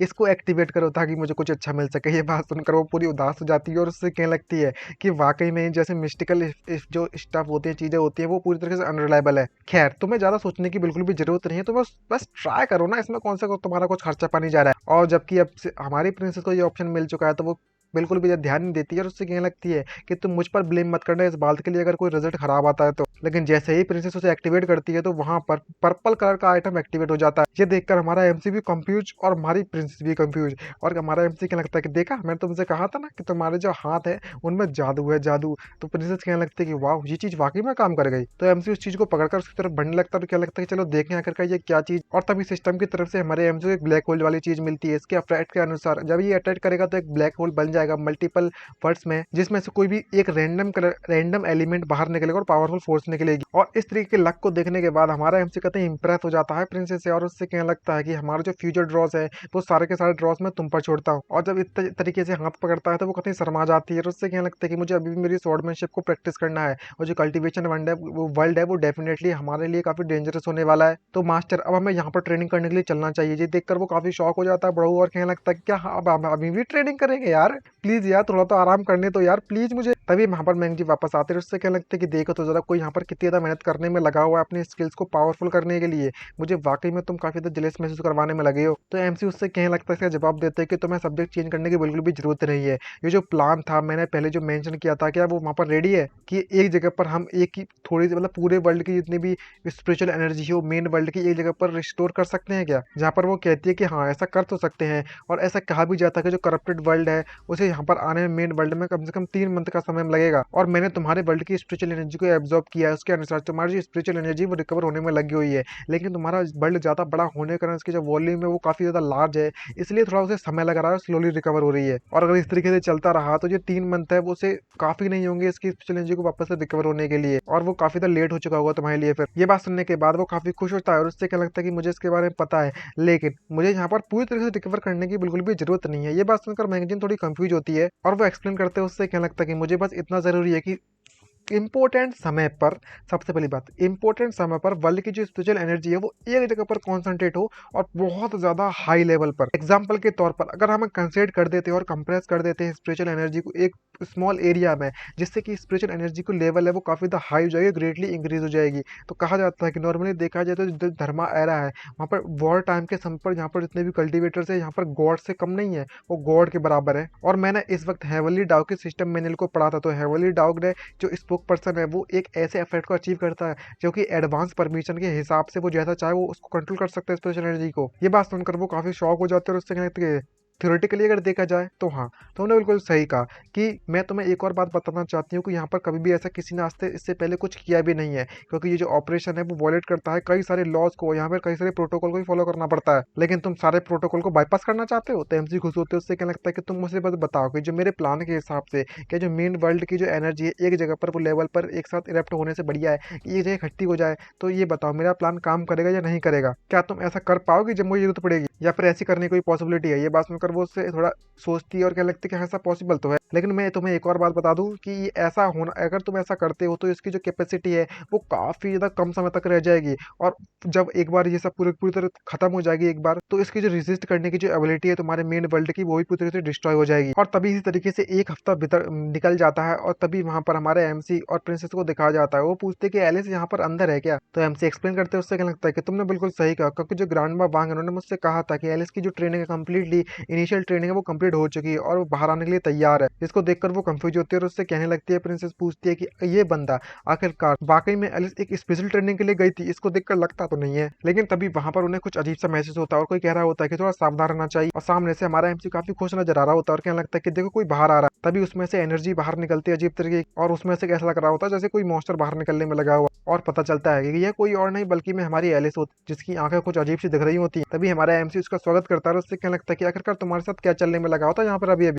तभी जो एलिस है वो एमसी पर चढ़ जाते हैं और उससे कहने लगता है कि मुझे ये अभी के अभी चाहिए, मैं और ज्यादा कंट्रोल नहीं कर पाऊंगे। ये देखकर हमारा एमसी घबरा जाता है और उसे शांत करने की कोशिश करता है और उससे कहने लगता है कि ये तुम्हें थोड़ा शांत हो जाना चाहिए, क्योंकि जो कॉइन है वो अभी भी हमें देखने में लगी हुई है और प्रिंसेस सिर्फ घूर रही होती है। लेकिन पता चलता है कि इसके जो चाहिए वाली इंटेंशन थे वो कुछ और ही थे, और वो कहने लगते हैं कि तुम मेरे साथ फाइट करो, मैं तुम्हारे साथ फाइट करना चाहती हूँ, और जो तुम्हारा जो ताई ची है, बॉक्सिंग है, जो बॉक्सिंग करना काफी ज्यादा मजेदार है, मानना तो पड़ेगा। और जब इस बारे में हमारे एमसी को पता चलता है तो वो पूरी तरह से कंफ्यूज हो जाता है। वही पीछे से ग्रैनी आती है और समझाते हैं, उससे कहने लगता है कि तुम्हें चिंता करने की जरूरत नहीं है, मैंने बस इसके साथ बस इंसिडेंट को अवेकन कर दिया है। ये बात सुनकर वो कंफ्यूज होता है और उससे पूछने लगता है कि ग्रैंडमा वांग आखिरकार आपके कहने का मतलब क्या है। तो ग्रैंडमा उसे बताती है और समझाती है कि इसकी जो विल पावर है मैं उसके बारे में बात कर रही हूँ। एक बार में देखा जाए तो इसकी जो गाइडेंस है मेरे अंडर में जो मैंने सिखाया है, इसकी जो कंबाइंड इंस्टिक्चुअल डिजायर थी ना मार्शल आर्ट को लेकर ट्रेनिंग से, मैंने उसकी काफी ज्यादा बढ़ा दी है। इसकी जब डिजायर है वो ट्रेनिंग करने की है मार्शल आर्ट को, इसी कारण इसकी जो एक्सेसली काफी ज्यादा थर्स्टी बन चुकी है एंशिएंट मार्शल आर्ट सीखने के लिए,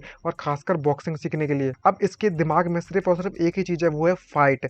अगर इसे सेटिस्फाई करना है तो इसे फाइट करना जरूरी है, कंपलसरी है। और इस बार जो मेरी डिसिपल है वो फालतू में उस ब्रोकन उस ओल्ड ल्यू की ब्रोकन स्वॉर्ड डिसिपल से तो काफी पावरफुल रहने वाली है। ये देखकर प्रिंसेस काफी कंफ्यूज शॉक हो जाते हैं और उससे कहने लगते हैं कि आखिरकार मुझे अजीब तरीके से क्यों महसूस हो रहा है। दूसरी तरफ एलिस भी हमारे एमसी पर चढ़ी बैठी होती है और कह रही होती है कि प्लीज मुझसे फाइट कर लो, मैं और ज्यादा नहीं झेल पाऊंगी। अब जबकि हमारे एमसी पर कोई भी ऑप्शन नहीं बचता है तो वो उससे कहने लगता है कि अब कोई दूसरा रास्ता नहीं बचा है, मुझे इसे शांत करना होगा, और अपनी मिडल फिंगर का इस्तेमाल करता है। इसको देखकर ग्रैनी काफी ज्यादा सरप्राइज होती है और उससे पूछ लगती है कि वाओ कितनी ज्यादा शार्प फिंगर टेक्निक है तुम्हारे पास, तुमने एक्चुअली में इसकी डिजायर को सप्रेस कर दिया। तो एमसी से समझाते हैं, उससे कहने लगता है कि ग्रैंडमा बांग मैं एक बार जानना चाहता हूँ कि आखिरकार मैं इसे नॉर्मल कैसे करूँ। तो ग्रैंडमा उससे कहने लगता है कि तुम्हें चिंता करने की जरूरत नहीं है, ये बस इस चीज की आदत डलवा दो, फिर उसके बाद ये एक बार पूरी सेटिस्फाइड हो जाएगी, तुम्हें चिंता करने की जरूरत नहीं है, नॉर्मल हो जाएगी उसके बाद, बस तुम्हें ज्यादा कुछ नहीं कराना इसे बैटल करवानी है। और ये इतना कहने के बाद वो वहां से जाने लगती है और जाते जाते कहने लगती है कि ओह मुझे वापस से सामान खरीदने जाना है, ग्रोसरी शॉपिंग पर जाना है, तो मेरे पास समय नहीं है, अब तुम्हें जो करना है तुम करते रहो। और हमारा एमपी पर चिल्लाते हुए रह जाता है और ग्रैनी वहां से पहली फुर्सत में गायब हो जाती है, जिसको देखकर वो शॉक हो जाते हैं और देखकर हमारी प्रिंसेस भी कंफ्यूज होती है और कहने लगती है कि इतनी ज्यादा फास्ट है, अब हमें क्या करना चाहिए, क्योंकि जो एलिस है वो वहां पर बेहोश पड़ी होती है और सपने में कह रही होती है कि मुझे फाइट करना है और फाइट करना है। लेकिन अब हमारे एमसी के पास बिल्कुल भी समय नहीं बचा हुआ होता, तो वो कहने लगता है कि अब हमें चलना चाहिए।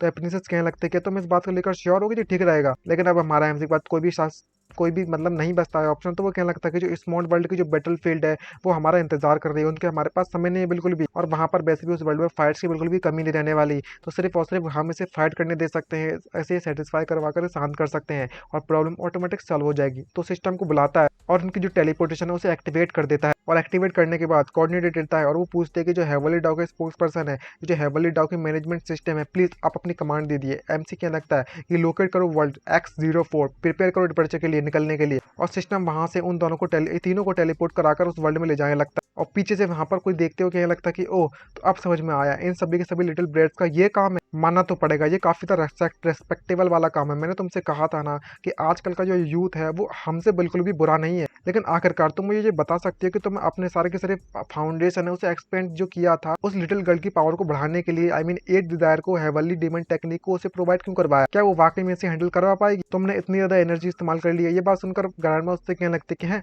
तुम्हें क्या लगता है कि तुमने क्या किया था उस लिटिल गर्ल के साथ? साथ। तुमने तो अपनी नेचुरल डिमोनिक बॉडी के बारे में तुम्हें पता है, उसके पास नेचुरल डिमोनिक बॉडी है, परफेक्टली सुटेड है मेरी लेजेसी को इनहेरिट करने के लिए। और तुमने भी तो अपनी लाइफ स्टोन को यूज किया था ताकि वो उस लड़की को 9 हेवनली स्लेइंग स्वॉर्ड टेक्निक सिखा सको, वो भी ब्रोकन टेक्निक। ये देखकर वो दोनों बहस करना चालू कर देते हैं और बड़ो उससे कहने लगता है कि तुम्हारा दिमाग तो खराब नहीं हो चुका है, तुम बुढ़िया कहीं की। और वो बुढ़िया कहती है कि तुम मुझसे फाइट करना चाहता है। और तभी अचानक से दोनों के दिमाग की बत्ती जलती है और इन दोनों को पुराने दिनों की याद आ जाती है और दोनों के दोनों बहुत जोर जोर से हंसने लगते हैं। और तभी बुढ़िया उससे आई मीन ग्रैनी उससे कहने लगते हैं कि हमारे इस उम्र में मुझे लगता है कि अभी तक पूरी तरीके से मैं सही अपने सेटिस्फेक्शन के हिसाब से ग्रोसरी शॉपिंग पर भी नहीं गई हूं और अब हमें फाइट नहीं करना चाहिए, अब हमें चलना चाहिए। तो ये बुलाता है उससे लगता है कि हे ओल्ड वन, जो लिटिल वंस है वो हमारे इस वर्ल्ड को बचाने के लिए इतना सब कुछ करने में लगे हैं, तो तुम्हें नहीं लगता कि हमें भी कुछ करना चाहिए?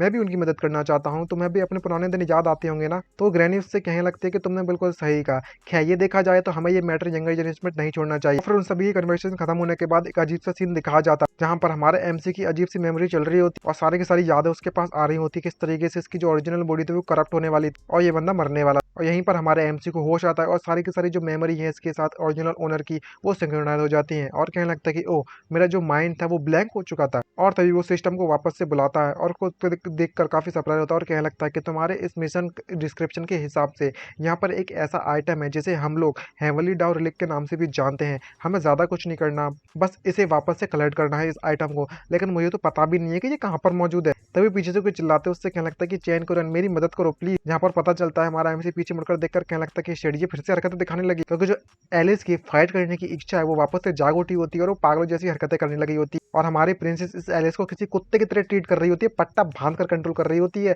और कह रही होती है कि तुम्हें शांत होना चाहिए, तुम्हें कुछ मेरी मदद तो करो। और तभी अचानक से हमारा एमसी बहुत ज्यादा कंफ्यूज होता है और कहने लगता है कि ये चीज काम नहीं करने वाली इस तरीके से, और अपनी फिंगर टेक्निक का इस्तेमाल करता है शांत करने की और असेंडिंग हेवन फिंगर टेक्निक से उसको वहीं पर बेहोश कर देता, जो कि बेहोश होकर प्रिंसेस की गोद में जाकर गिर जाती है। तो एलिस इन सभी घटना को देखकर उससे कहने लगती है कि हमें बस ज्यादा कुछ नहीं करना, इसकी जो डिस्ट्रक्टिव डिजायर है फाइट करने की उसे कंप्लीट करवा लेना है। लेकिन अगर हम यहाँ पर इस मैटर को सॉल्व करने के लिए फाइट कहाँ से लेकर आए इसके लिए, यहाँ पर हमारा एमसी उससे कहने लगता है कि इस ओरिजिनल बॉडी, इस बॉडी की जो ओनर की मेमोरीज है मैंने उसको वापस से रिकॉल करने की कोशिश की थी, लेकिन यहाँ पर इस फ्रेगमेंट से भरी पड़ी मेमोरी में मुझे यहाँ पर ज्यादा कुछ नहीं मिला, क्योंकि जो इसकी जो ओरिजिनल सोल थी उसको देखकर ऐसा लगता है कि वो पूरी तरीके से प्यूरिफाइंग स्पिरिचुअल अरोरा जो यहाँ पर इस वर्ल्ड में कहा जाता है उसके कारण पूरी तरह से तबाह हो गई। इसको देखकर ये कंफ्यूज हो जाती है और उससे कहने लगते हैं कि ओह ऐसा पहले भी हुआ है क्या। यहाँ पर एमसी उससे कहने लगता है कि नहीं ऐसा पहले तो नहीं हुआ, लेकिन तुम्हें चिंता करने की जरूरत नहीं है ज्यादा से ज्यादा, मैं इस बात से लेकर काफी ज्यादा फैमिलियर हूँ इस वर्ल्ड से। आफ्टर ऑल मैं भी तो इस सिस्टम का एक हिस्सा ही तो हूँ। जब तक हम यहाँ पर एक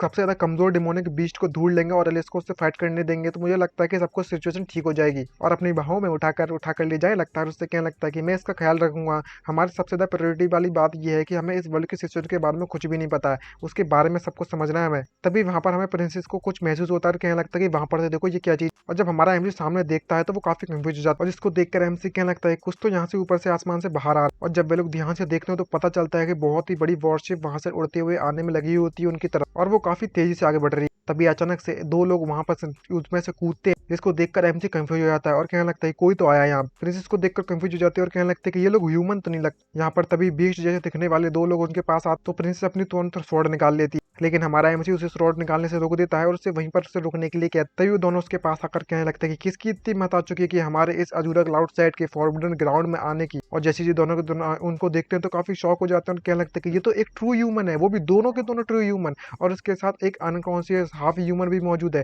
इनको देखकर तो ऐसा लगता है कि ये वाकई में एक ट्रू ह्यूमन है। तो प्रिंसेस उनकी ये बात सुनकर पूरी कंफ्यूज हो जाती है और उससे कहने लगते हैं कि वाह ये लोग बात भी कर सकते हैं। वो दोनों के दोनों सम्मान दिखाकर उससे कहने लगते हैं कि अजूरा क्लाउड साइड के outer disciple league I mean Yang Li आपको रेस्पेक्ट दिखाते हैं दो ट्रू ह्यूमंस को। इसको देखकर प्रिंसेस कंफ्यूज और उससे पूछ लगते कि यहाँ क्या चल रहा था। हमसे कहते हैं मुझे क्या पता होगा कैसे चल रहा है बे। और आप उस बात को छानबीन करने के लिए आगे बढ़ते उससे पूछ लगता है कि ट्रू ह्यूमन से तुम्हारे कहने का मतलब है कि हम लोग ना। तो वो अपने एक्सप्लेनेशन देता है और उससे कहने लगता है कि यहाँ पर सिर्फ और सिर्फ कुछ ही पूरे सेक्ट में कुछ ही ट्रू ह्यूमंस मौजूद है, लेकिन हर एक पास हेवनली प्रोटेक्टेड किया जाता है कोर में। हमें यहाँ पर एक बहुत ही ज्यादा भयानक एनर्जी महसूस हुई थी इस फॉरबिडन ग्राउंड में। हमें लगा यहाँ पर कई दुश्मनों ने अटैक कर दिया है, इसलिए हम लोग यहाँ पर आ चुके थे, हमें माफ कर दीजिएगा इस बात के लिए ट्रू ह्यूमंस। तभी पीछे वाला वुल्फ जैसे दिखने वाला बंदा अपने कानों को लाते उससे कहने लगता है क्या तुम वही दो ट्रू ह्यूमंस हो जो कि इस बार हमारे सेक्ट में आने वाले हो। हमें यहाँ पर बात करने वाले बिल्कुल भी सही जगह नहीं है, तुम्हें हमें वापस से एयरशिप पे फॉलो करना चाहिए। इसको देखकर एमसी कंफ्यूज होते हैं, उससे कहने लगता है कि यहाँ पर तो देखकर ऐसा लगता है सिचुएशन को कि ह्यूमंस को यहाँ पर काफी हाई स्टेटस प्रोवाइड करवाया गया है और यही हमारे लिए एक अच्छा मौका होगा इस वर्ल्ड के बारे में जानने के लिए। यहाँ पर वो बताता है कि यहाँ पर हम जब आने में लगे होते थे कुछ अनएक्सपेक्टेड इवेंट्स का हमें सामना करना पड़ा था, तो तुम्हें ही लगता कि तुम्हें इसके बारे में हमसे नहीं पूछना चाहिए, सबसे पहले हमें सेट की तरफ जाना चाहिए। और तभी अचानक से वुल्फ कहता है कि ठीक है, मैं अभी इस सेक्ट मास्टर को इन्फॉर्म करता हूं। और तभी वहां पर एक बहुत बड़ा धमाका दिखाया जाता है आसमान में पटाखों की, जिसको देखकर एमसी कंफ्यूज होता है, उससे पूछने लगता है कि तुम्हारे जो मैसेजेस हैं वो वाकई में इतने तो कोई कहें क्या। इसको देखने के बाद वो काफी ज्यादा बुल होता है ना, वो काफी सरप्राइज हो जाता है और उससे कहने लगता है कि नहीं, ऐसी बात नहीं है, बल्कि में हम पर दुश्मनों ने हमला कर दिया है। और तभी वहां से एक बहुत ही ज्यादा बड़ी सी वेल वहां पर आ जाती है अटैक करने के लिए, और इसको देखकर लगता है कि ये एक वेल मॉन्स्टर और पूरी की पूरी करप्टेड एनर्जी से पूरी तरह से भरी हुई है। तो बुल उसको देखकर उससे कहने लगता है कि ये एक इंडिविजुअल है जो कि इन्फेक्टेड हो चुका है इस इविल प्लीज के द्वारा, और इसकी पावर को देखकर तो ऐसा लगता है कि कम से कम नेसेंट सोल स्टेज पर होगी। अब हमारे पास बिल्कुल भी समय नहीं बचा हुआ है, जल्द से जल्द लेफ्ट पर रिट्रीट कर दो, हमें फुल स्पीड में यहाँ पर प्रोटेक्ट करना होगा इन ट्रू पर्संस को। और वैसा भी सभी लोग वहां से भागना चालू कर देते हैं किसी तरीके से, और दूसरी तरफ एक छोटी सी कैट उन्हें एक रूम में ले जाती है। तो ले जाने के बाद उससे बोलने लगते हैं कि आपको यहाँ पर आराम करना चाहिए, ट्रू पर्सन जो जियारू है वो आपको डेफिनेटली प्रोटेक्ट करके चाहे कुछ भी हो जाए, और आपका बहुत बहुत धन्यवाद यहाँ पर आने के लिए। प्रिंसेस चारों तरफ देखती है और रूम में वापस चली जाती है, उस पर ज्यादा ध्यान नहीं देती है। उसको देखकर वो कंफ्यूज हो जाती है कैट,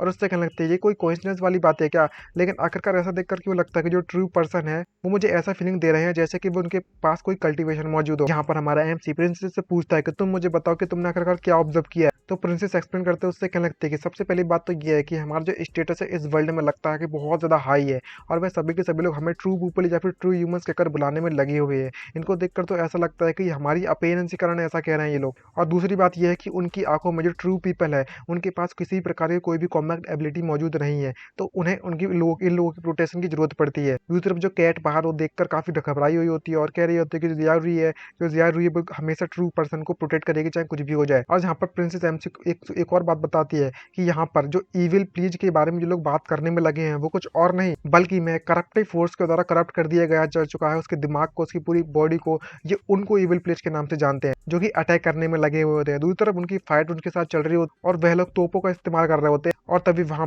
एनर्जी इकट्ठी कर वो लोग शूट कर देते हैं उस इविल व्हील पर, आई मीन वेल पर। इसको देखकर वो कैट काफी ज्यादा खुश हो जाती है। तो यहाँ पर प्रिंसेस उस याओ रियो को बुलाती है, जिसको देखकर वो सरप्राइज हो जाते हैं और उससे कहने लगते हैं कि आपको कुछ चाहिए क्या ट्रू पर्सन। तो हमारा एमसी उसके पास आकर उससे कहने लगता है कि मैं तुम्हारा कुछ देर के लिए बाहर जाना चाहता हूँ और देखना चाहता हूँ कि क्या चल रहा है। इसको देखकर ये काफी घबरा जाती है और उससे कहने लगती है कि ट्रू पीपल्स को बाहर नहीं जाना चाहिए, ट्रू क्योंकि जो ट्रू ह्यूमंस होते हैं वो कल्टिवेटर्स नहीं है, ये काफी ज्यादा डेंजरस हो सकता है आपके लिए। तो एमसी उससे कहने लगता है कि अगर ऐसी बात है तो तुम मुझे इस कल्टीवेशन वर्ल्ड के बारे में सब कुछ बता सकते हो कि आखिरकार तुम कल्टीवेटर कैसे करते हो। जिसको देखकर वो पता नहीं क्यों इतनी ज्यादा डरी हुई होती है, घबराई हुई होती है। तो एमसी उससे कहने लगता है कि मैं भी इस बात को लेकर काफी ज्यादा क्यूरियस हूँ, अगर तुम मुझे नहीं बताओगे इसके बारे में तो मैं बाहर जाकर खुद पता लगाने के लिए चला जाऊंगा। ये देखकर वो घबरा जाती है। अब उसके पास कोई भी ऑप्शन नहीं बचता, तो वो घबराते उससे कहने लगती है कि ठीक है, अगर मैं तुम्हें बताती हूँ तो मैं चाहता हूँ कि तुम यहीं पर रुको और कुछ भी पागलों जैसी हरकतें मत देना। जिसको देखकर वो खुद खुश हो जाता है और कहने लगता है कि ठीक है ठीक है। और तभी वो कैट एक्सप्लेन करते हैं, उससे कहने लगता है कि हमारे इस कल्टीवेशन वर्ल्ड में जो कल्टीवेटर्स है वो डिवाइड किया गया है क्यू refining, foundation, stabilization, core formation, nascent soul and उसके बाद डिफिकेशन। जितना ज्यादा हायर रियलमी होगा उतना ही ज्यादा वो बंदा पावरफुल होगा। इसको देखने के बाद वो कंफ्यूज हो जाता है एमसी, और उससे कहने लगता है कि इसको देखकर लगता है कि तो काफी नॉर्मल सी बात है, और प्रिंसेस भी इस बात से एग्री होती है। और बताया जाता है कि जो क्यू रिफाइनिंग और फाउंडेशन स्टूडेंट्स के जितने भी डिसिपल्स हैं, जैसे कि मेरी तरह उन सभी के सभी डिसिपल्स के जो लोग आउटसाइड फाइट करने में लगे हुए हैं, वे सभी के सभी लोग ट्रेन करने के लिए बाहर जाते हैं इविल प्लीज से फाइट करने के लिए। और बात करें कोर फॉर्मेशन कमांडर्स के बारे में, तो वो हम सभी के सभी डिसिपल्स को प्रोटेक्ट करते हैं उस इविल प्लीज से। जो सीनियर्स और सीनियर यांग ली है वे दोनों के दोनों कोर फॉर्मेशन स्टेज पर हैं, जहाँ ये जो बुल जैसे दिखने वाला बंदा है वो उस वेल से फाइट करने के लिए कूद पड़ा। दूसरी तरफ कैट उसे बताती है कि एक बार सभी के सभी लोग जैसे ही नेसेंट सोल स्टेज पर पहुंच जाते हैं वह एल्डर बन जाते हैं, और तुम्हें कुछ भी हो जाए कंपलसरी है तुम्हें वापस से सेक्ट के प्रोटेक्टर बनने के लिए और वापस से सेक्ट में जाने के लिए, और उसके बाद तुम कभी भी लीव नहीं कर सकते उस जगह को। इसको सुनकर एमसी काफी कंफ्यूज होता है और उससे कहने लगता है कि सच में हम कभी भी लीव नहीं कर सकते। तो कैट उसे बताते हैं, उससे कहने लगते हैं कि ये हमारे सेट का इस कल्टीवेशन बंड का एक आयरन लॉ है, एक मतलब ऐसा कानून है जिसे फॉलो करना कंपलसरी। कोई भी एल्डर जो कि नेसेंट सोल स्टेज पर पहुंच चुका है वो कभी भी सेक्ट से बाहर नहीं जा सकता, वरना उन्हें बिना किसी मर्जी के बिना किसी दया के ऑन द स्पॉट मार दिया जाएगा। जिस बात को को सुनकर प्रिंसेस कंफ्यूज होते हैं, उससे पूछने लगते हैं तो डिफिकेशन स्टेज के बारे में क्या ख्याल है। इसको देखकर वो काफी सरप्राइज खुशी खुशी से बताती है ये डिफिकेशन स्टेज वाली बात है वो एक लेजेंडरी रियल में है जिस पर अभी तक कोई भी नहीं पहुंचा है, और जो भी वहां पर डिफिकेशन स्टेज में पहुंच सकता है उन्हें डेमी ह्यूमंस एनवीज के द्वारा हॉली माउंटेन में बुलाया जाता है ताकि वो ट्रू पीपल से मिल सके, और उसके बाद वह लोग ट्रू पीपल्स की टीचिंग को सुनेंगे जिससे कि उनकी मेंटल या फिर एनलाइटमेंट मिल सके, अचीव कर सके, असेंड कर सके दूसरे वर्ल्ड में। और उनका जो गोल होता है वो सभी के सभी कल्टिवेटर्स का वो यही होता है कि वह उनसे जाकर कुछ टीचिंग्स को ज्ञान लें। इसको देखकर एमसी कंफ्यूज होते हैं, उससे पूछने लगता है कि अगर का जो ट्रू पीपल है वो किस तरीके से तुम्हें गाइड करेंगे जबकि वो लोग कल्टिवेटर्स ही नहीं है। तो ये बात सुनकर कैट को काफी गुस्सा आती है और उससे कहने लगते हैं कि ऑफकोर्स ये बात है, मुझे पता है इसके बारे में, लेकिन जो कल्टीवेशन का जो पाथ है वो ट्रू पीपल भले ही कल्टीवेशन को नहीं समझते लेकिन वह काफी ज्यादा ग्रेट दिमाग है, उनके पास विजडम है, वो हम सभी को असेंशन के लिए गाइड कर सकते हैं। इसके इस तरीके की बिहेवियर को देखने के बाद वो काफी ज्यादा सरप्राइज हो जाती है और अपना मुंह बंद करते हैं, उससे कहने लगती है कि मुझे माफ कर देना कि मैं इस तरीके से आपसे बात कर रही हूँ इतनी रेस्पेक्टफुल के लिए, जिसको देखकर हमारा एमसी उसके सर पर पैट करता है उसे शांत करने के लिए। उससे कहने लगता है कि ठीक है मैं तो बस तुम्हें टेस्ट करने में लगा दो, तुम्हारा बहुत बहुत धन्यवाद इस तरीके से एक्सप्लेन करने के लिए। इस तरीके से जब पैट करता है हमारा एमसी तो वो काफी कंफ्यूज हो जाती है और घबराते हैं। उससे कहने लगता है कि जो ट्रू पर्सन है उसने जियाओ डी के सर को टच किया है, वाह साहब मजा आ गया, इसने मेरी तारीफ भी कर दी। और ये कैट वाकई में कैट जैसी हरकतें देखकर वहीं पर म्याऊं म्याऊं करके बेहोश हो जाती है। इसके खुशी का ठिकाना ना रहता तभी प्रिंसेस उसके पास आती है, उससे कह लगती है कि तुम्हारा दिमाग तो नहीं ठीक रह गया, तुमने एक बिल्ली तक को नहीं छोड़ा, तुम हंसी कहीं के। तो हमारा एमसी क्या लगता है कि तुम्हारा आखिरकार ये फालतू की बकवास कहाँ से सीख दी इतनी डर्टी टॉक, मैं तो बस असेंशन फिंगर टेक्निक का इस्तेमाल कर रहा था ताकि मैं इसके दिमाग को थोड़ा सा शांत कर सकूं और इसे सुला सकूं। तभी वहां पर एक जोरदार धमाका होता है और पूरी की पूरी शिप हिल जाती है बुरी तरीके से, जिसको देखकर एमसी कंफ्यूज होते हैं। उससे कहने लगता है कि तुम इस बंदे का ख्याल रखो, मैं बाहर जाता हूँ कि क्या चल रहा है देखता हूँ। तो प्रिंसेस जाते हुए देखती है, उससे कहने लगती है क्या मैं तुम्हारी कोई मदद कर सकती हूँ। और बाहर का सीन हमें दिखाया जाता है कि बहुत ही भयानक युद्ध चल रहा है, सारे सारे मॉन्स्टर से फाइट करने में लगे हुए, और जो बुल मॉन्स्टर है जो बुल डीमन है जो भी है ये बंदा, वो उससे कहने लगता है कि हमें ट्रू पर्सन को प्रोटेक्ट करना होगा। तभी पीछे से एमसी आकर उससे कहने लगता है कि ठीक है तो ये मैटर तुम मुझ पर छोड़ सकते हो क्योंकि मेरे पास यहाँ पर एक बहुत डिसेंट मैजिकल ट्रेजर मौजूद है जो कि इस बंदे से निपटने के लिए काफी रहना चाहिए। और जब बाकी के सभी लोग उसको देखते हैं तो काफी शौक हो जाते हैं, उससे कहने लगता है कि ये तो एक वाकई में एक रियल पर्सन है। और वुल्फ भी काफी शौक होते हैं, उससे कहने लगता है कि आपको वापस चलना चाहिए, हम इन मॉन्स्टर को झेल लेंगे। और तभी वहां पर एक पावरफुल मॉन्स्टर उन पर अटैक करने के लिए रेडी होता है, वो वेल, और वेल की पावर वाकई में ज्यादा होती है। और सभी के सभी लोगों को जब वो शिप पर अटैक करने लगती है वो वेल तो कोई भी रोक नहीं पा रहा होता उसके अटैक्स को, और सभी इधर उधर भगने लगते हैं, गिरने लगते हैं। दूसरी तरफ दिखाया जाता है कि जो प्रिंसेस है वो उसे वापस से उस कैट को बेड पर ले जा रही होती है, तो वहीं एलिस को होश आ जाता है इतने ज्यादा शौक के कारण। यहाँ पर इस बुल की हालत बहुत ज्यादा खराब हो चुकी है, तो बुल उससे कहने लगता है कि रियल पर्सन आपको वापस से केबिन में वापस लौट जाना चाहिए। तो एमसी पूछता है लेकिन ऐसा क्यों, और तभी पता चलता है कि यहाँ पर इस बुल की आंखें लाल हो जाती है और कहने लगता है कि तुम सिर्फ कुछ ही ऐसे लोगों में से बचे हुए जो कि इस पूरे के पूरे कल्टीवेशन वर्ल्ड में जो कि ट्रू पर्सन है, अगर यहाँ पर मुझे मरना ही क्यों ना पड़े तो हम भी आपको सेफ रखने के लिए कुछ भी करने के लिए तैयार। इसकी ऐसी हरकतें देखने के बाद वुल्फ भी काफी ज्यादा शॉक हो जाता है, जिसको देखकर एमसी समझ जाता है और उससे कहने लगता है कि ओ ये तो करप्शन की पावर है ना इसकी बॉडी के अंदर। तो बुल उससे कहने लगता है कि यांग ली तुम्हें इस रियल पर्सन को अंदर ले जाना चाहिए, इसका ख्याल रखना चाहिए, आज चाहे कुछ भी हो जाए मैं इस मॉन्स्टर के साथ खुद भी मर जाऊंगा लेकिन इस मॉन्स्टर को जरूर मार कर ही मरूंगा। तभी अचानक से हमारा एमसी उसके सर में जोर से ईंट फेंक के मारता है जिससे कि वो वुल्फ वहीं पर बेहोश होकर गिर जाता है। जब बाकी के सभी लोग देखते हैं तो वो शॉक होते हैं और कहने लगते हैं कि वाओ रियल पर्सन इतना पावरफुल, इसने हमारे कमांडर को नॉकआउट कर दिया। तभी एमसी उनको शांत करते हैं, उससे कहने लगता है कि मैं तुमसे कहा था ना कि मेरे पास एक ऐसी चीज मौजूद है जिससे कि हम निपट सकते हैं इससे, आखिरकार तुम इतनी जल्दी मरना क्यों चाहते हो भाई। लेकिन शायद तुम्हें इसके बारे में नहीं पता होगा, तुम्हें पीछे खड़ा हो जाना चाहिए क्योंकि जो गोल्डन लाइट वाली सील है जो कि मैं अपने साथ लेकर आया हुआ हूँ उस सेक्रेड माउंटेन से, ये हम सभी के लिए काफी ज्यादा बेनिफिट रहने वाली है और इसके बेनिफिट काफी ज्यादा एंडलेस है और इसकी मदद से हम यहाँ से निकलने में भी कामयाब रहेंगे। लेकिन जब सभी के सभी लोग दूसरे को घूरते हैं तो एमसी कहता है कि तुम्हें वाकई में सेक्रेड माउंटेन में भरोसा नहीं है, अब कोई भी ऑप्शन नहीं बचता इन सभी के पास। तो वुल्फ उसके पास आकर उससे कहने लगता है कि सेक्रेड माउंटेन वो एक काफी ज्यादा प्रोफाउंड और अनफेथेबल है, इसके बारे में हम सोच भी नहीं सकते कि ऐसा पॉसिबल हो सकता है कि जो ट्रूली पजेस कर सकता है इस तरीके के मैजिकल ट्रेजर को जो कि प्रोटेक्ट कर सकता है रियल पर्सन को। आखिरकार जो रियल पर्सन है हमसे क्या चाहते हैं। तो एमसी कहने लगता है कि तुम्हें ज्यादा कुछ नहीं करना है, तुम्हें बस दूर रहना है, मैंने अभी भी तुम्हें देखा था इस चीज को यूज करते हुए, मैं उम्मीद करता हूँ कि इसका इस्तेमाल हम लोग लॉन्च करने के लिए कर सकते हैं कई सारे अटैक। को सही कहा मैंने। तो बुल्फ उसे बताते उससे कहने लगता है कि आपने बिल्कुल सही कहा, ये हमारे सेट की सबसे ज्यादा मैजिकल ट्रेजर है, ये एक ट्रू यंग सिलेंडर है, ये काफी ज्यादा भयानक डैमेज कर सकता है किसी भी दुश्मन को, लेकिन ये काफी ज्यादा इफेक्टिव नहीं होने वाला इतने ज्यादा पावरफुल मॉन्स्टर के लिए। लेकिन हमारा एमसी डेविल वाली स्माइल मारते उससे कहने लगता है कि किसी भी ऑब्जेक्ट को थ्रो कर सकता है, जिसको देखकर वुल्फ कंफ्यूज हो जाता है। तभी वो वापस से थ्रो करने के लिए रेडी हो जाता है और एम करता है उस मॉन्स्टर की तरफ। तभी मेंढक उससे पूछता है, फ्रॉग वाला जो डीमन है उससे पूछने लगता है कि वाकई में लगता है ये ट्रिक काम करेगी। तो एमसी कहने लगता है कि तुम्हें चिंता करने की जरूरत नहीं है, क्योंकि जो जितनी ज्यादा ग्रेटर हम फोर्स का इस्तेमाल करेंगे इसे फेंकने के लिए उतना ही ज्यादा इफेक्ट होने वाला है इसका, और ये किसी भी चीज को प्रैक्टिकली हिट कर सकता है। थ्योरेटिकली देखा जाए तो बस उसके पास सर होना चाहिए। अब जबकि तुम देख सकते हो इसके पास इतना बड़ा सर है, और ये एंटी एयर जो ब्रेक हम डेफिनेटली इसको अटैक करने वाले काफी सुटेबल है हमारे लिए। और तभी वहां पर उस तोप को वहां पर लॉन्च कर दिया जाता है, और उसकी जो एनर्जी काफी भयानक होती है, वो ब्रेक वहां पर छूट पड़ती है और डायरेक्टली जाकर उस बीस्ट जाने की उस वेल पर, डीमन वेल पर जाकर लगती है, और वो डीमन वेल की हालत खराब हो जाती है और वो नीचे जाकर गिरने लगती है बेहोश होकर। और जब ऐसा हो तो सभी के सभी लोग काफी खुश होते हैं, लेकिन तभी अचानक से उसकी एनर्जी वापस से करप्टिंग एनर्जी बढ़ने लगती है। एमसी इसको देखकर कहने लगता है कि ये चीज हमें लगता है कि अब हमारे पास नहीं आएगी, हमें वापस से वापस लौटकर जहाँ से पहली फुर्सत में निकल लेना चाहिए। जिसको देखकर बुल्फ खुश होता है और उससे क्या लगता है कि जैसी आपकी आज्ञा। तभी फ्रॉग वहां पर आकर उसे सावधान करते हैं, उससे क्या लगता है कि कमांडर वहां पर तो देखिए यहाँ पर और भी आ रहे हैं, अब हमें क्या करना चाहिए, ये वेल तो वापस से बुल्फ काफी कंफ्यूज होते हुए काफी घबराता है, और उससे क्या लगता है कि शिट, लगता है कि जो रेंज अटैक है वो इस पर काम नहीं करने वाले हैं, हमें इम्पैक्ट के लिए तैयार होना चाहिए। तभी अचानक वहां पर कोई उड़ते हुए दिखा जाता है, हमें पता चलता है ये उड़ती हुई कोई और नहीं बल्कि एलिस होती है,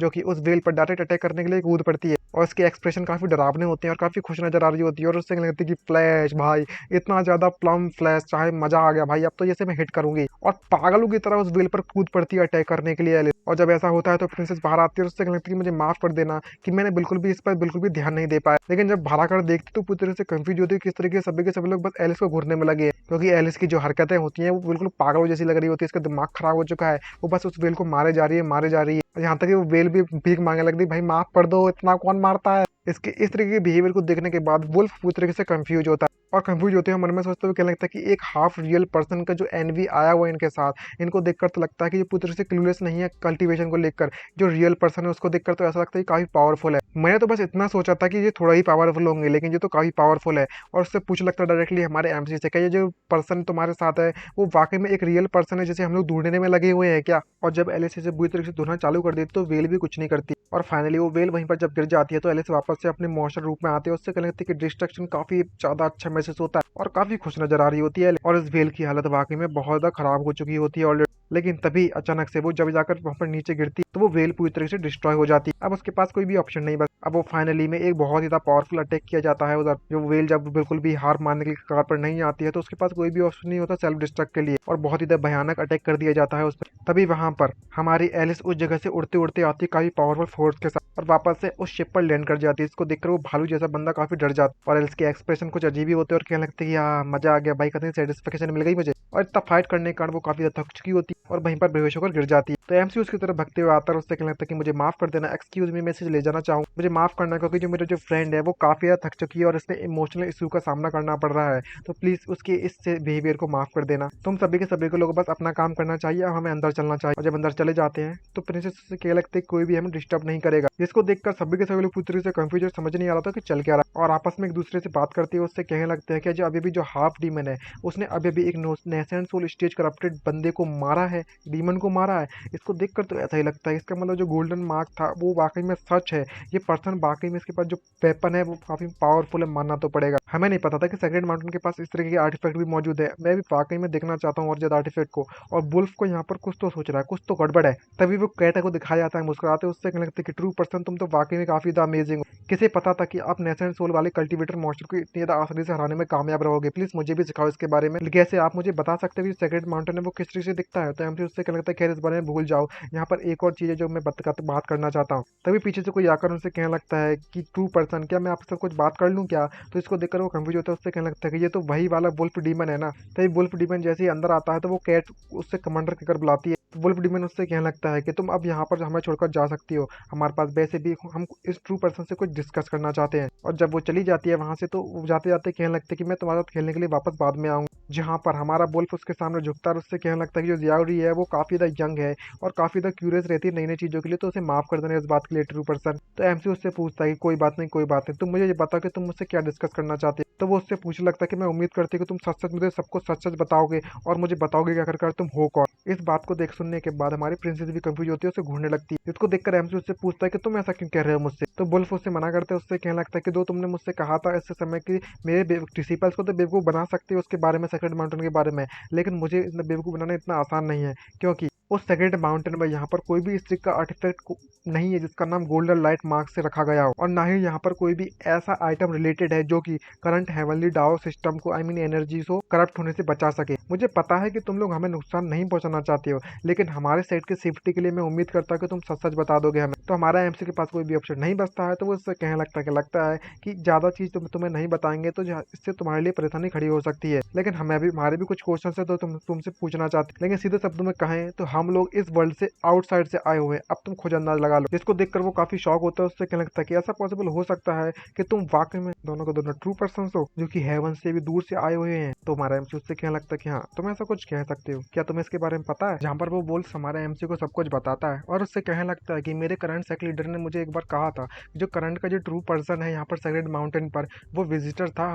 हेवंस के बाहर का। ये बात सुनने के बाद एमसी उससे पूछने लगता है कि वैसे एक बात बताओ, मैंने अभी कमांडर लिए गुआंग को एक अजीब सी एनर्जी सिनिस्टर एनर्जी निकालते हुए देखा था। इसको देखा था तो उससे फाइट करने के लिए जब वो मरना चाहते थे। आखिरकार वो बड़ी अजीब चीज है, आखिरकार जो सिनिस्टर एनर्जी है वो उसमें से क्यों आने में लगी हुई थी। इसको देखकर वो वोल्फ उसे समझाता है और उसे बताने लगता है क्योंकि आजकल की जो पावर है हेवनली डाउ की, वो बंदा वो जो बोल है वो यूज करने में लगा हुआ था। वो कमांडर जो सिचुएशन थी वो काफी ज्यादा कॉम्प्लिकेटेड हो चुकी थी, तो कमांडर ली के पास कोई भी ऑप्शन नहीं बच रहा था फोर्सफुली एक्टिवेट करने के लिए हेवनली डाउ की पावर को। यहाँ पर जो मेथड है वो जनरली देखा जाए तो इंक्रीज कर देती है तुम्हारी कॉम्बैट पावर को, लेकिन ये काफी ज्यादा हार्ड भी है। तुम कंट्रोल खो सकते हो अपना और डिसेंड कर सकते हो मैडनेस में उसके बाद, और एक्सट्रीमली डेंजरस सिचुएशन हो जाती है उसके बाद और ज्यादा। ये बात सुनने के बाद एमसी पुत्री से कंफ्यूज होता है, उससे पूछ लगता है कि जो पावर करप्शन है वो एक्चुअली में यहाँ पर हेवनली डाउ के नाम से बुलाई जाती है इस वर्ल्ड में। इसका मतलब ये हुआ कि जो वर्ल्ड है, वर्ल्ड की जो कल्टिवेशन सिस्टम है वो कल्टिवेट करने में लगे हुए हैं एक इविल गॉड को, बट ये सभी के सभी लोग उन मॉन्स्टर से फाइट की करने में लगे हैं। फिर वे तो खुद मॉन्स्टर्स है ना। तभी वहां पर और भी लोग आ जाते हैं और कहने लगते हैं कमांडर हम लोग अपनी जगह पर पहुंच चुके हैं, और तभी पता चलता है कि वे सभी के सभी लोग सेट पर पहुंच जाते हैं। और वो बताता है कि भले ही हमारा जो सेक्ट है वो कंपेयर नहीं कर सकता ग्रेट सेक्ट में जो सेक्रेड माउंटेन में है, लेकिन हम यहाँ पर अभी भी काफी डोमिनेंट फोर्स है इस रीजन में, तो तुम यहाँ पर आराम कर सकते हो। सबसे पहले तो जो सेक्ट लीडर है वो सबसे पहले तुम्हें देखना चाहता है जल्द से जल्द। और तभी हमारा एमसी फाइनली उस सेक्ट पर पहुंच जाता है जहाँ पर वो इन्वेस्टिगेट कर सके, और पहुंचकर उस बुल से कहने लगता है कि ओह तो ये है तुम्हारा सेक्ट। तभी अचानक से हमारा एमसी बहुत ज्यादा भयानक एनर्जी को महसूस करता है और कहने लगता है कमांडर यांग आखिरकार वह क्या चीज है, जिसको देखकर हमारा बुल हमारे एमसी को एक्सप्लेन करते हुए उससे कहने लगता है कि ओह इस चीज के बारे में बात करने में लगी हुई हो। एक जलती हुई लाइट सा पिलर दिखाया जाता है जो ग्रीन कलर की रोशनी इमर्ज करने में लगी हुई होती है। सिस्टम वार्निंग देते हुए उससे कहने लगता है कि जो करप्टेड एनर्जी डिटेक्ट की गई है, प्लीज होस्ट केयरफुल रहना यहाँ पर। तो वुल्फ उसे बताते हैं, उससे कहने लगता है कि ये सभी के सभी नेसल सोल्ड एल्डर्स हैं जो कि हमारे सेक्ट के मौजूद हैं, उन्हें यहाँ पर सेक्ट में रखा गया है। एक इन्हीं की मदद से है जो कि अभी तक हम सर्वाइव करने में कामयाब रहे हैं, वरना हम लोग तो निकल लेते पहली फुर्सत में। और इसी से बड़ी सरप्राइज के साथ मैं इस एपिसोड को यहीं पर खत्म करना चाहूंगा। उम्मीद करता हूँ वीडियो आप सभी को पसंद आई होगी, तो वीडियो को लाइक एंड चैनल को सब्सक्राइब करना मत भूलिएगा। सब्सक्राइब करने में कौन सा आप सभी का पैसा लग रहा है गाइस, तो प्लीज यार प्लीज आप सभी से रिक्वेस्ट करता हूँ हाथ जोड़ के मेरी थोड़ी सी मेहनत को, छोटा चैनल को थोड़ा सपोर्ट दिखा दो यार, बस सब्सक्राइब करना है आपको और कुछ भी नहीं करना। तो आज के लिए इतना ही, मिलता है नेक्स्ट वीडियो में। Bye bye, see you and signing out, और अपना ख्याल रखिएगा गाइस, बाय।